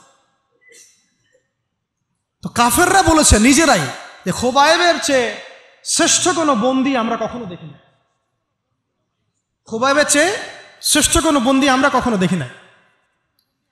খুবাইব রাদিয়াল্লাহু আনহুকে এরপরে মক্কার বাজারে নিয়ে যাওয়া হয়, একটা গাছের কাছে নিয়ে গিয়ে, শেষ করে দিচ্ছি লাস্ট পয়েন্ট, তাকে শুলদণ্ড দেওয়া হয়। কি দণ্ড? শুলদণ্ড। এটা আপনারা বুঝবেন না, এটা এমন না যে গলায় ফাঁসি দেওয়া। শুলদণ্ড কি একটু সার্চ করে দেখেন। লোহা পিছন দিয়ে, মানে শরীরে একটা পাশ দিয়ে ঢুকিয়ে আর একটা পাশ দিয়ে বের করে দেওয়ার নাম শুলদণ্ড। নাউযুবিল্লাহি মিন যালিক, সুবহানাল্লাহ, লা হাওলা ওয়ালা কুওয়াতা ইল্লা বিল্লাহ। কি মানুষ! তখন তাকে বলা হচ্ছে, তোমাকে যদি শুলদণ্ড না দিয়ে মুহাম্মাদকে তোমার জায়গায় নিয়ে আসি, তুমি কি খুশি হবা? তিনি বলছেন, আমার জায়গায় মুহাম্মাদের একটা চুলও যদি বাঁকা হয় আমি সেটাও সহ্য করব না। তুমি কি চাও বলো, শেষ খয়েশ কি? তখন খুবাইব রাদিয়াল্লাহু আনহু বলছেন, আমার শেষ ইচ্ছা হচ্ছে 2 রাকাত নামাজ পড়া। 2 রাকাত নামাজ পড়ার সুযোগ দেওয়া হলো। তিনি একটু শর্টকাটে নামাজ পড়লেন, বললেন যে আমি যদি নামাজ লম্বা করতাম তোমরা হয়তো বলাবলি করতে যে আমি ভয় পাচ্ছি। এরপরে তিনি 2টা কথা বলেছেন। এটা শেষ পয়েন্ট। 2টা কথা বলেছেন। একটা হচ্ছে সমস্ত মানুষদেরকে লক্ষ্য করে তিনি বলেছেন দোয়া, আল্লাহর কাছে হাত তুলে দোয়া করেছেন, আল্লাহুম্মা আহসিহিম আদাদা, আল্লাহ তুমি একটা একটা করে এদেরকে গুনে রাখো, ওয়াকতুলহুম বাদাদা, এবং তাদের একটা একটা করে তুমি হত্যা করবা। কে বদদোয়া করতেছেন? কি শেষে একটা লাইন আছে, ওয়ালা তাতরুক মিনহুম আহাদা, আল্লাহ তুমি তাদের একজনকেও বাকি রেখো না, তুমি সবগুলোকে আল্লাহ তুমি একটা একটা করে হত্যা করো। পরবর্তীতে আসলে কিন্তু হয়েছেও তাই, বিভিন্ন সময় এরকম কনফ্লিক্ট হয়েছে। তো তবে কিছু মানুষকে আল্লাহ ইসলাম কবুলের সুযোগ দিয়েছেন শেষ পর্যন্ত হয়তো। এরপরে তিনি দোয়া করছে, এরপরে তিনি একটা কবিতা আবৃত্তি করেছিলেন, এটা আমাদের আজকের আলোচনার শেষ অংশ। ওই অবস্থায় তিনি কবিতা আবৃত্তি করছিলেন। এই কবিতাটা আমরা সবাই যেন মুখস্থ করার চেষ্টা করি। অনেক সিরাতে অনেকভাবে আসছে, আমি আমার মতো করে বলার চেষ্টা করছি। তিনি অনেক 12-14 লাইনের একটা কবিতা আবৃত্তি করেছিলেন। তার শেষের 4টা লাইনে তিনি বলেছিলেন যে ওয়ালাস্তু উবালি হিনা উকতালু মুসলিমান, আমি কোনো পরোয়াই করি না যখন আমাকে মুসলিম হিসেবে শহীদ করা হচ্ছে। ওয়ালাস্তু উবালি হিনা উকতালু মুসলিমান আলা আই জামবিন কানা লিল্লাহি মাসরাই, আমাকে যেদিকেই পাশ ফিরিয়ে হত্যা করা হোক না কেন সেই পাশটা আল্লাহর জন্যই। ওয়াযালিকাল ইলাহ ওয়া ইয়াশা, তিনি এমন একজন ইলাহ যিনি চাইলে ইউবারিক আলা ফি কুল্লি শিলউইন মুমাজ্জা, তিনি আমার প্রত্যেকটা হাড়ে রক্তে মাংসে বরকত দিতে পারেন। এরপর তাকে শহীদ করা হয়। তো প্রিয় ভাইয়েরা, অনেক আলোচনা হলো, করতে থাকলে সারা রাত চলে যাবে, একদিনে তো সব বলা যাবে না। তো ইনশাআল্লাহ আমরা প্রতি মাসে যদি একটা করে সেশন করতে পারি, ইনশাআল্লাহ তাআলা আমাদের জন্য অনেক মফিদ। আজকে আমরা যে বিষয়টার দিকে ফোকাস করার চেষ্টা করলাম, যে মহাকাব্য রচনা করতে হবে আল্লাহর জন্য। মহাকাব্য শুধু আমরা এবারই প্রথম রচনা করি নাই, আমাদের এই বাপদাদা পূর্বপুরুষ একদম সলফে সালেহিনের যুগ থেকে শুরু করে চিরায়ত এই যে 1400 বছর ইতিহাস, বহু যুদ্ধ হয়েছে, বহু বিপ্লব, বহু সংগ্রাম, বহু গণ অভ্যুত্থান। কিন্তু যে অভ্যুত্থানগুলোর উদ্দেশ্য ছিল শুধু দুনিয়া, সেই অভ্যুত্থানগুলো কখনো দীর্ঘস্থায়ী হয় নাই। যে অভ্যুত্থানগুলোর উদ্দেশ্য ছিল, বিপ্লবগুলোর উদ্দেশ্য ছিল শুধুমাত্র দুনিয়ার স্বার্থ হাসিল করা, সেগুলো পশ্চিমকালেও পরকালে কোনো আজর পাবে না। আর যে বিপ্লব, যে গণ অভ্যুত্থানগুলো শুধুমাত্র আল্লাহকে রাজি খুশি করার জন্যে, আল্লাহর দিনের জন্যে, তার নবীর জন্যে, ইসলাম প্রতিষ্ঠার জন্য কায়েম করা হয়েছে, সংগঠিত হয়েছে, শুধুমাত্র সেগুলোই দুনিয়াতেও সফল হয়েছে, পরকালও সফল হবে ইনশাআল্লাহ। এবং আমাদের এই ভাইদের ত্যাগগুলোকে আমরা যেন বিফলে যেতে না দেই। এই নতুন বাংলাদেশে তাদের যে মহাকাব্য, এগুলোকে যেন আমরা স্মরণ করে রাখি। এবং এই স্মরণীয় করে রাখতে হলে আমাদেরকে এই মানুষগুলোর মতো মহাকাব্য রচনা করতে হবে। আল্লাহ পাক আমাদের সবাইকে কথাগুলো বোঝার তৌফিক দান করেন। তো মাঝখানে একটা কথা বলতে আমি ভুলে গিয়েছিলাম, এখন মনে পড়লো, বলে দেই, নাহলে পরে বলে দেই। ওই যে মিদআমের কথাটা আপনাদেরকে বললাম, যে বাইতুল মাল থেকে কি চুরি করছে। হ্যাঁ, আপনারা যারা গণভবন থেকে এত কিছু নিয়ে আসছেন, এখন বুঝেন কি করবেন। এটা তো বাইতুল মাল হয় নাই ভাই, ওটা কি বাইতুল মাল? এখন এই রাষ্ট্রের কি কোনো আমির আছে যে এটাকে বন্টন করে দিচ্ছে আপনাদের মধ্যে? তা তো করে নাই। তাহলে ফ্রিজ ট্রিজ, মাছ মাংস, ডিম দুধ কলা যে নিয়ে আসলেন, এটার কি হবে এখন? যাক, এটা আল্লাহ পাক যেন মাফ করে দেন, দোয়া করি। আল্লাহ রাব্বুল আলামিন আমাদের সবাইকে নবী সাল্লাল্লাহু আলাইহি ওয়াসাল্লামের সিরাত পড়ার তৌফিক দান করেন, সিরাতের আলোকে দিন বোঝার তৌফিক দান করেন। সেই দিন নিজে পালন করব, নিজের পরিবারে কায়েম করব, সেই ইলম অনুযায়ী আমল করব, হালাল খাবো এবং দ্বীনের খেদমত করবো ইনশাআল্লাহ।